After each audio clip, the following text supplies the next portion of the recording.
মধ্যপ্রাচ্যের মানচিত্রে একটি জিনিস খুব স্পষ্ট, এখানে ছড়িয়ে ছিটিয়ে আছে মার্কিন সামরিক ঘাঁটি। কাতার, বাহরাইন, কুয়েত, সংযুক্ত আরব আমিরাত, ইরাক, জর্ডান, প্রায় সব জায়গাতেই কোনো না কোনোভাবে আমেরিকার সামরিক উপস্থিতি আছে। প্রশ্ন হলো কেন? আমেরিকার যুক্তি খুব পরিষ্কার, এগুলো নাকি আঞ্চলিক স্থিতিশীলতা বজায় রাখার জন্য। কিন্তু সমালোচকদের মতে এই ঘাঁটিগুলো আসলে মার্কিন প্রভাব ও শক্তির লঞ্চ প্যাড। এখান থেকে ইরাক যুদ্ধ, সিরিয়া অভিযান, আফগানিস্তানে অপারেশন সবকিছু পরিচালিত হয়েছে। এখন যদি ইরানকে কেন্দ্র করে সম্ভাব্য বড় কোনো সংঘাত শুরু হয়, তাহলে অনেক বিশ্লেষক মনে করেন হামলার বড় অংশ আসবে এই ঘাঁটিগুলো থেকেই। আর ঠিক এখানেই ইরানের জন্য তৈরি হয়েছে এক নতুন সমীকরণ। ইরানের পররাষ্ট্রমন্ত্রী আব্বাস আরাকচি স্পষ্ট হুঁশিয়ারি দিয়েছেন, ইরানের ওপর হামলা হলে পশ্চিম এশিয়ায় থাকা মার্কিন সামরিক ঘাঁটিগুলোকে লক্ষ্যবস্তু করা হবে। এটা শুধু রাজনৈতিক বক্তব্য নয়, এর পেছনে রয়েছে সরাসরি সামরিক হিসাব নিকাশ।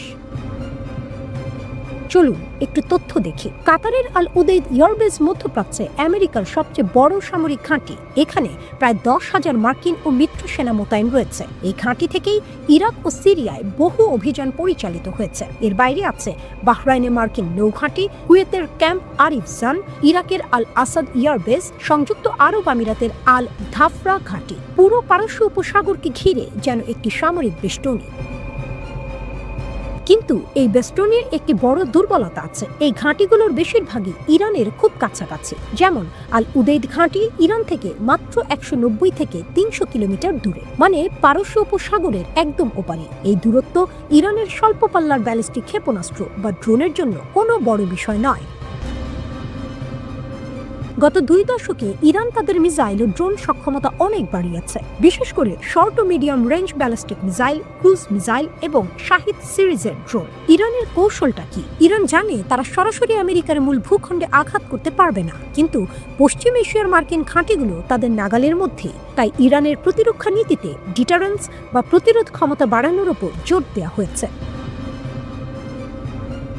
অর্থাৎ বার্তাটা খুব সোজা, আমাদের উপর হামলা করলে খরচটা আপনাদেরকেও দিতে হবে। 2025 সালে একটি বড় উত্তেজনার সময় ইরান কাতারের আল উদেইদ ঘাঁটির দিকে ক্ষেপণাস্ত্র ছুড়েছিল বলে খবর প্রকাশিত হয়। আবার মার্কিন রণতরীকে লক্ষ্য করে শাহেদ 139 ড্রোন ব্যবহারের ঘটনাও সামনে আসে। এসব পদক্ষেপের মাধ্যমে ইরান দেখাতে চায় তারা শুধু কথা বলছে না, সক্ষমতাও রাখে।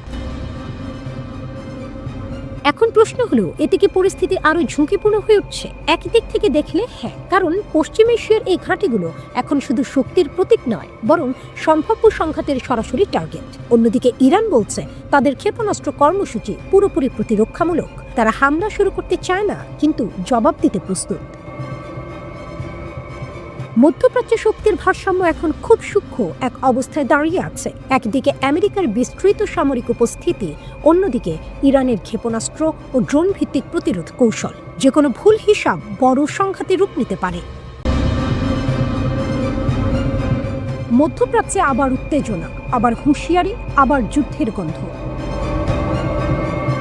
ইরানের শীর্ষ সামরিক কর্মকর্তা major general Abdur Rahim Musavi স্পষ্ট ভাষায় বলেছেন, ইসলামী প্রজাতন্ত্র ইরানের বিরুদ্ধে কোনো অ্যাডভেঞ্চার বা হামলার চেষ্টা হলে তার ফল হবে কৌশলগত পরাজয়। শুধু পরাজয়ই নয়, পুরো অঞ্চলে ছড়িয়ে পড়তে পারে যুদ্ধ। এই বক্তব্য তিনি দিয়েছেন ইরানের বিমানবাহী দিবস উপলক্ষে পাঠানো এক বার্তায়। সেখানে তিনি বলেন, শত্রুরা খুব ভালো করেই জানে ইরানের বিরুদ্ধে যুদ্ধ চাপিয়ে দিলে তারা শুধু সামরিকভাবে হারবেই না, বরং আঞ্চলিক সংকট ভয়াবহ রূপ নেবে। যারা এই যুদ্ধে সমর্থন দেবে তাদেরও দিতে হবে ভারী ও অপূরণীয় মূল্য। এখন প্রশ্ন হলো, এই কঠোর ভাষা কেন? মুসাফির বক্তব্যে বারবার উঠে এসেছে সাম্প্রতিক পরিস্থিতির কথা, বিশেষ করে গত বছরের জুনে ইসরায়েলের আকস্মিক হামলা এবং পরে যুক্তরাষ্ট্রের অংশগ্রহণ। তখন ইরান যুক্তরাষ্ট্রের সঙ্গে পারমাণবিক আলোচনায় ব্যস্ত ছিল। 13 জুন ইসরায়েল হামলা চালায়, পরে যুক্তরাষ্ট্র ইরানের কিছু পারমাণবিক স্থাপনায় আঘাত হানে।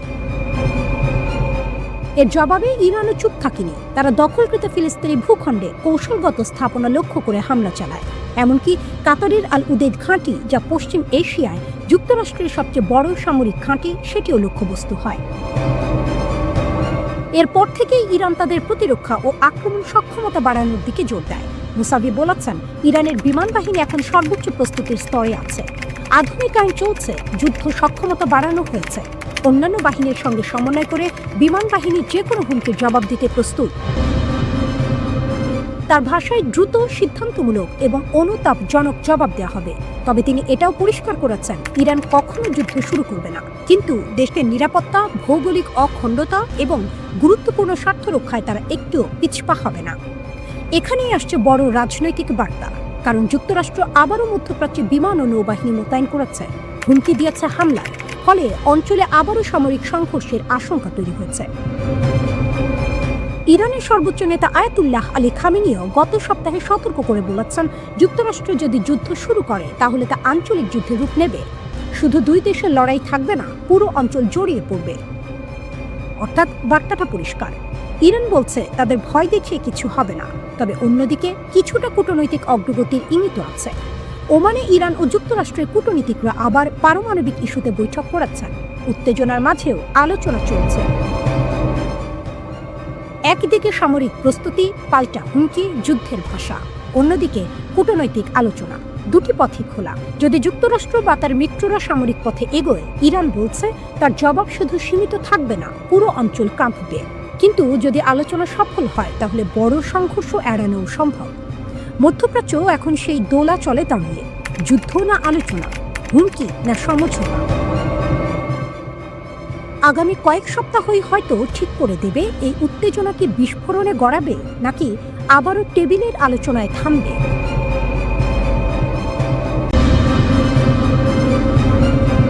এই মুহূর্তে লোহিত সাগর আর আরব সাগরের দিকে তাকালে একটা অদ্ভুত টানটান উত্তেজনা বোঝা যায়। বাইরে থেকে শান্ত, কিন্তু ভেতরে ভেতরে কিছু যেন বদলাচ্ছে। খবর এসেছে ইয়েমেনের হুথি বিদ্রোহীরা নাকি তাদের ক্ষেপণাস্ত্র ও ড্রোনের গুদাম সরিয়ে নিচ্ছে। ইসরায়েলি সংবাদ মাধ্যম কান নিউজ বলছে এটা কোনো সাধারণ স্থানান্তর নয়, সম্ভাব্যভাবে যুক্তরাষ্ট্র জাহাজে হামলার প্রস্তুতির অংশ হিসেবেই এই পদক্ষেপ নেওয়া হয়েছে। এখানে একটি বিষয় বুঝতে হবে, গত মে মাস থেকে এই অঞ্চলে একটি ভঙ্গুর শান্ত অবস্থা ছিল। পুরোপুরি শান্ত না, কিন্তু বড় ধরনের সংঘর্ষও হয়নি। এখন যদি সত্যিই হুথিরা আবার হামলার প্রস্তুতি নেয়, তাহলে সেই শান্ত অবস্থা ভেঙে যেতে পারে। আল জাজিরার প্রতিবেদনে বলা হয়েছে, হুথিদের বিরুদ্ধে লড়াইরত একটি গোষ্ঠীর সূত্র মার্কিন প্রশাসনকে জানিয়েছে লোহিত সাগর ও আরব সাগরে থাকা মার্কিন জাহাজগুলোর উপর আবার হামলা চালানোর জন্য হুথিরা কার্যকরভাবে প্রস্তুতি নিচ্ছে। মানে বিষয়টা শুধু গুজব নয়, অন্তত কিছু গোয়েন্দা তথ্য এমন ইঙ্গিত দিচ্ছে। এখন প্রশ্ন হলো, কেন এই মুহূর্তে? এর পেছনে আরেকটা বড় প্রেক্ষাপট আছে। যুক্তরাষ্ট্র সম্প্রতি আরব সাগরে একটি বিমানবাহী রণতরী এবং অতিরিক্ত যুদ্ধ জাহাজ মোতায়েনের সিদ্ধান্ত নিয়েছে। কারণ হিসেবে বলা হচ্ছে ইরানের ওপর সম্ভাব্য হামলার প্রস্তুতি। এর আগে জানা যায় মার্কিন নৌবাহিনীর আব্রাহাম লিঙ্কন ক্যারিয়ার স্ট্রাইক গ্রুপকে দক্ষিণ ইয়েমেনের জলসীমার দিকে সরিয়ে নেওয়া হয়েছে। ইরান ভিত্তিক সংবাদ সংস্থা WANA এক সামরিক গোয়েন্দা সূত্রের বরাত দিয়ে এই খবর জানিয়েছে। এই বহরে রয়েছে একাধিক ডেস্ট্রয়ার এবং একটি সহায়ক সাবমেরিন। বর্তমানে তারা ইয়েমেনের সোকোট্রা দ্বীপের পূর্ব দিকে এডেন উপসাগরের কাছে অবস্থান করছে। এখানে দূরত্বের হিসাবটা গুরুত্বপূর্ণ। এই অবস্থান থেকে ইরানের দক্ষিণ পূর্বাঞ্চলীয় বন্দর চাবাহার প্রায় 1400 কিলোমিটার দূরে, অর্থাৎ বহরটি আগের তুলনায় ইরানের উপকূল থেকে কিছুটা দূরে আছে। তাহলে কি যুক্তরাষ্ট্র পিছিয়ে গেছে নাকি কৌশল বদলেছে? ইরানি কর্মকর্তারা এর মধ্যেই সতর্কবার্তা দিয়েছেন অঞ্চলে যুক্তরাষ্ট্রের সামরিক তৎপরতা বাড়ছে। আর ঠিক সেই সময়ে যুদ্ধ জাহাজের অবস্থান পরিবর্তনের খবর সামনে আসে। কিন্তু এখানে আরেকটি গুরুত্বপূর্ণ বিষয় আছে। পুরো ব্যাপারটা নিয়ে মার্কিন কর্তৃপক্ষ আনুষ্ঠানিকভাবে কিছু বলেনি, বিস্তারিত তথ্যও প্রকাশ করা হয়নি। ফলে নিশ্চিতভাবে বলা কঠিন এটা সরাসরি ইরানকে লক্ষ্য করে পদক্ষেপ নাকি আঞ্চলিক নিরাপত্তার সাধারণ প্রস্তুতি। অন্যদিকে হুথিরা এর আগে একাধিকবার লোহিত সাগরে জাহাজে হামলা চালিয়েছে। তারা বলেছে গাজা যুদ্ধের প্রেক্ষাপটে তারা ইসরায়েল সম্পর্কিত বা পশ্চিমা স্বার্থ জড়িত জাহাজগুলোকে লক্ষ্য করছে। এতে আন্তর্জাতিক বাণিজ্য রুট বড় চাপের মুখে পড়ে। অনেক শিপিং কোম্পানি বিকল্প পথ নিতে বাধ্য হয়। লোহিত সাগর ও বাব আল মানদেব প্রণালী বিশ্ব বাণিজ্যের জন্য অত্যন্ত গুরুত্বপূর্ণ। এখানে যদি আবার বড় মাত্রার হামলা শুরু হয়, তার প্রভাব শুধু মধ্যপ্রাচ্যে সীমাবদ্ধ থাকবে না। ইউরোপ, এশিয়া সব জায়গায় সরবরাহ শৃঙ্খল ও জ্বালানি বাজারে প্রভাব পড়তে পারে। সব মিলিয়ে এখনো পরিস্থিতি খুব স্পর্শকাতর। একদিকে যুক্তরাষ্ট্র সামরিক উপস্থিতি জোরদার করছে, অন্যদিকে হুথিদের সম্ভাব্য হামলার প্রস্তুতির খবর আসছে। এর পেছনে ইরান যুক্তরাষ্ট্র উত্তেজনার ছায়াও আছে, কিন্তু বাস্তবতা হলো এখনো কোনো আনুষ্ঠানিক নিশ্চিত ঘোষণা নেই। অনেক তথ্যই বিভিন্ন সূত্রের উপর নির্ভর করছে। এই অবস্থায় সবচেয়ে বড় প্রশ্নটা হলো, এটা কি কেবল শক্তির প্রদর্শন, নাকি সত্যি নতুন করে সংঘর্ষের কাউন্টডাউন শুরু হয়ে গেছে?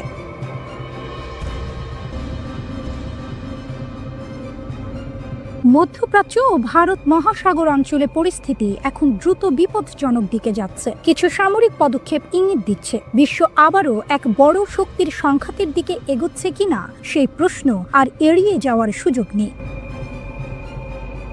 ইরান ঘোষণা দিয়েছে তারা রাশিয়া ও চীনের সঙ্গে যৌথভাবে বড় আকারের নৌ মহড়া চালাবে। এই মহড়া অনুষ্ঠিত হবে উত্তর ভারত মহাসাগরে ফেব্রুয়ারির শেষ দিকে। খবরটি প্রথম প্রকাশ করে ইরানের রাষ্ট্রীয় সংবাদ মাধ্যম প্রেস টিভি। এই ঘোষণা এমন এক সময় এলো যখন যুক্তরাষ্ট্র ও ইরানের মধ্যে উত্তেজনা চরমে। দুপক্ষই একে অপরের দিকে স্পষ্ট সামরিক বার্তা পাঠাচ্ছে। এর ঠিক আগে ইরান জানায় তারা হরমুজ প্রণালীতে 2 দিনের লাইভ ফায়ার ড্রিল চালাবে, অর্থাৎ বাস্তব গোলাবারুদ ব্যবহার করে সামরিক মহড়া। এই মহড়া শুরু হচ্ছে 1 ফেব্রুয়ারি থেকে। হরমুজ প্রণালী কেন এত গুরুত্বপূর্ণ? কারণ এই সংকীর্ণ জলপথ দিয়েই প্রতিদিন বিশ্বের প্রায় 20% তেল পরিবহন হয়। মধ্যপ্রাচ্যের তেল রপ্তানির জন্য এটি সবচেয়ে গুরুত্বপূর্ণ রুট। এখানে যদি সামান্য সংঘর্ষ হয় তাহলে তার প্রভাব সরাসরি পড়বে বিশ্ব জ্বালানি বাজারে। তেলের দাম হঠাৎ বেড়ে যেতে পারে। বিশেষ করে পূর্ব ও দক্ষিণ পূর্ব এশিয়ার দেশগুলো সবচেয়ে বেশি ক্ষতিগ্রস্ত হবে বলে সতর্ক করছেন বিশ্লেষকরা। এই উত্তেজনার পেছনে যুক্তরাষ্ট্রের ভূমিকা বড়। সম্প্রতি মার্কিন নৌবাহিনীর শক্তিশালী যুদ্ধজাহাজ USS Abraham Lincoln career strike group ইরানের কাছাকাছি মোতায়েন করা হয়েছে। এটি স্পষ্টভাবে একটি শক্তি প্রদর্শন। এর জবাবে যুক্তরাষ্ট্রের সেন্ট্রাল কমান্ড ইরানের বিপ্লবী গার্ড বাহিনী অর্থাৎ IRGC-কে সরাসরি হুঁশিয়ারি দেয়। তারা জানায় মার্কিন যুদ্ধজাহাজের কাছাকাছি বিপজ্জনক আচরণ, যেমন নিচু দিয়ে উড়োজাহাজ ওড়া, উচ্চ গতির নৌকা দিয়ে ধেয়ে আসা কিংবা অস্ত্র তাক করে রাখা কিছুই সহ্য করা হবে না। অন্যদিকে ইরান বলছে রাশিয়া ও চীনের সঙ্গে এই যৌথ মহড়ার উদ্দেশ্য আক্রমণ নয়। তাদের দাবি এটি মূলত সমুদ্র নিরাপত্তা জোরদার করা এবং 3 দেশের নৌবাহিনীর মধ্যে সমন্বয় বাড়ানোর জন্য। এই 3 দেশের যৌথ নৌ মহড়ার নাম ম্যারিটাইম সিকিউরিটি বেল্ট। এটি প্রথম শুরু হয় 2019 সালে। এরপর বিভিন্ন এলাকায় মোট 7 বার এই মহড়া হয়েছে। আগের মহড়াগুলোতে অনুসন্ধান ও উদ্ধার অভিযান, যৌথ টহল এবং সমন্বিত কৌশলগত অনুশীলন করা হয়েছে। কিন্তু সময়টাই এখানে সবচেয়ে গুরুত্বপূর্ণ। এই মহড়া হচ্ছে এমন এক সময়ে যখন ইরানের পারমাণবিক কর্মসূচি নিয়ে যুক্তরাষ্ট্রের সঙ্গে উত্তেজনা আবারও বেড়েছে। একই সঙ্গে ইরানের উপকূলের কাছাকাছি আন্তর্জাতিক জলসীমায় যুক্তরাষ্ট্র বিশাল সামরিক শক্তি জড়ো করছে। মার্কিন প্রেসিডেন্ট ডোনাল্ড ট্রাম্প স্পষ্ট করে বলেছেন এই সামরিক মোতায়েনের উদ্দেশ্য হল ইরানের ওপর সর্বোচ্চ চাপ সৃষ্টি করা, যাতে তারা আলোচনায় বসতে বাধ্য হয়। সাংবাদিকদের প্রশ্নের জবাবে ট্রাম্প বলেন তিনি এখনো চূড়ান্ত সিদ্ধান্ত নেননি, তবে খুব শক্তিশালী যুদ্ধজাহাজ ওই অঞ্চলের দিকেই এগোচ্ছে। তিনি বলেন তিনি চান ইরান একটি গ্রহণযোগ্য চুক্তিতে রাজি হোক যেখানে পারমাণবিক অস্ত্র থাকবে না, তবে তিনি নিশ্চিত নন ইরান আদৌ সেটা করবে কিনা। ইরান প্রকাশ্যে আলোচনায় আগ্রহ দেখালেও একটি শর্ত জুড়ে দিয়েছে। তারা বলছে হুমকি ও ভয় দেখানোর পরিবেশে কোনো সত্যিকারের কূটনীতি সফল হতে পারে না। সব মিলিয়ে চিত্রটা পরিষ্কার। একদিকে যুক্তরাষ্ট্র একা শক্তি দেখাচ্ছে, অন্যদিকে ইরান, রাশিয়া ও চীন ধীরে ধীরে একসঙ্গে দাঁড়াচ্ছে। হরমুজ প্রণালী থেকে যুদ্ধের কিনারা, ইরান যুক্তরাষ্ট্র সংকট কোথায় গিয়ে দাঁড়িয়েছে? সংকেতটা কোথা থেকে আসছে? সংকেতটা আসছে সমুদ্র থেকে। ইরান ঘোষণা দিয়েছে বিশ্বের সবচেয়ে গুরুত্বপূর্ণ জ্বালানি পথ হরমুজ প্রণালীতে তারা লাইভ ফায়ার নৌ মহড়া চালাবে। এই পথ দিয়ে প্রতিদিন প্রায় 100টি বাণিজ্যিক জাহাজ চলাচল করে। সামান্য ভুল হিসাব মানেই বড় বিপর্যয়। এ কারণে যুক্তরাষ্ট্রের সেন্ট্রাল কমান্ড প্রকাশ্যে সতর্ক করেছে ইরানকে। বার্তা পরিষ্কার, ঝুঁকিপূর্ণ বা উস্কানিমূলক আচরণ করা যাবে না। যুক্তরাষ্ট্র কি নিয়ে সতর্ক করছে? সেন্টকম বলছে তারা অনিরাপদ সামরিক আচরণ সহ্য করবে না, যেমন মার্কিন যুদ্ধজাহাজের দিকে দ্রুতগতির নৌকা ছুটে যাওয়া, নিচু দিয়ে অস্ত্র সহ উড়োজাহাজ ওড়া, মার্কিন বাহিনীর দিকে অস্ত্র তাক করা। একই সময়ে ট্রাম্প কি বলছেন? এই সতর্কতার মাঝেই প্রেসিডেন্ট ডোনাল্ড ট্রাম্প নিশ্চিত করেছেন যুক্তরাষ্ট্র আরো বড় নৌবহর ইরানের দিকে পাঠাচ্ছে। ট্রাম্পের ভাষায় এই বহরটি নাকি ভেনেজুয়েলার কাছে পাঠানো বহরের চেয়েও বড়। তিনি বলেন, আমাদের খুব শক্তিশালী নৌবহর আছে, আমরা আশা করি একটা চুক্তি হবে, না হলে কি হবে দেখা যাবে। তিনি আরো জানান, ইরানকে একটি সময়সীমা দেওয়া হয়েছে, ইরান সেটা জানে বলেও তিনি দাবি করেন, কিন্তু ভেতরে ভেতরে কি হচ্ছে এখানে এই বিষয়টা আরো গুরুতর। একজন পশ্চিমা সূত্র, যিনি যুক্তরাষ্ট্র ইসরায়েল সমন্বয়ের সঙ্গে পরিচিত, ইরান ইন্টারন্যাশনালকে বলেছেন, সিদ্ধান্ত নেওয়ার স্তরে আর হামলা হবে কিনা প্রশ্নটা নেই, এখন শুধু প্রশ্ন কবে হবে। সূত্রের দাবি, আলোচনায় থাকা পরিকল্পনা হবে নজিরবিহীন। ইসরায়েলের অবস্থান কি? একই সূত্র বলছে, ইসরায়েল এখন পূর্ণ সতর্কতায় একটি দৃশ্যপট নিয়ে আলোচনা হচ্ছে। যদি ইরান একটি মাত্র ক্ষেপণাস্ত্র ছোড়ে, সেটাকেই অজুহাত বানিয়ে অনেক বড় ও ধ্বংসাত্মক হামলা চালানো হতে পারে। সরাসরি ইসরায়েল জড়িয়ে পড়লে অতীতের সব সংঘাতকে তখন ছোট মনে হবে, এমন সতর্কতাও দেওয়া হয়েছে। প্রকাশ্যে যুক্তরাষ্ট্র কি বলছে? প্রকাশ্যে ওয়াশিংটনের অবস্থান এখনো নিয়ন্ত্রিত। সেন্টকম বলছে তারা পেশাদারিত্ব বজায় রাখবে, নৌপথের স্বাধীনতা রক্ষা করবে, মধ্যপ্রাচ্যে মার্কিন সেনা, জাহাজ ও বিমান সুরক্ষিত রাখবে। কিন্তু বাস্তবতা হলো যুদ্ধজাহাজ এগোচ্ছে, লাইভ ফায়ার মহড়া শুরু হচ্ছে, ডেডলাইন জানানো হচ্ছে না। ইরানের জবাব কি? ইরানও পিছু হটছে না। তেহরান স্পষ্ট বার্তা দিচ্ছে তারা পারমাণবিক কর্মসূচি ছাড়বে না, ব্যালিস্টিক ক্ষেপণাস্ত্র কর্মসূচি ছাড়বে না, চাপ যতই বাড়ুক তাদের লিভারেজ ছেড়ে দেবে না। আল মনিটরকে এক জ্যেষ্ঠ ইরানি কর্মকর্তা বলেছেন, ইরান নিজ ভূখণ্ডে ইউরেনিয়াম সমৃদ্ধকরণ বন্ধ করবে না, ক্ষেপণাস্ত্র কর্মসূচি নিয়েও আলোচনা হবে না, কারণ এগুলো তাদের জাতীয় নিরাপত্তার জন্য অপরিহার্য। যুক্তরাষ্ট্রের শর্ত কি? ওয়াশিংটনের অবস্থান কঠোর, ইউরেনিয়াম সমৃদ্ধকরণ বন্ধ করতে হবে, ক্ষেপণাস্ত্র কর্মসূচি সীমিত করতে হবে। এই শর্তগুলো অআলোচনাযোগ্য। হোয়াইট হাউস সতর্ক করছে, এগুলোর কম কিছু মানলেই সামরিক পদক্ষেপ আসতে পারে। ডেডলাইন সেট, নিষেধাজ্ঞা কড়াকড়ি, নৌবহর মুখোমুখি। এখন আসল প্রশ্ন একটাই, পরের পদক্ষেপটা কি হবে? আলোচনার টেবিলে নাকি যুদ্ধক্ষেত্রে?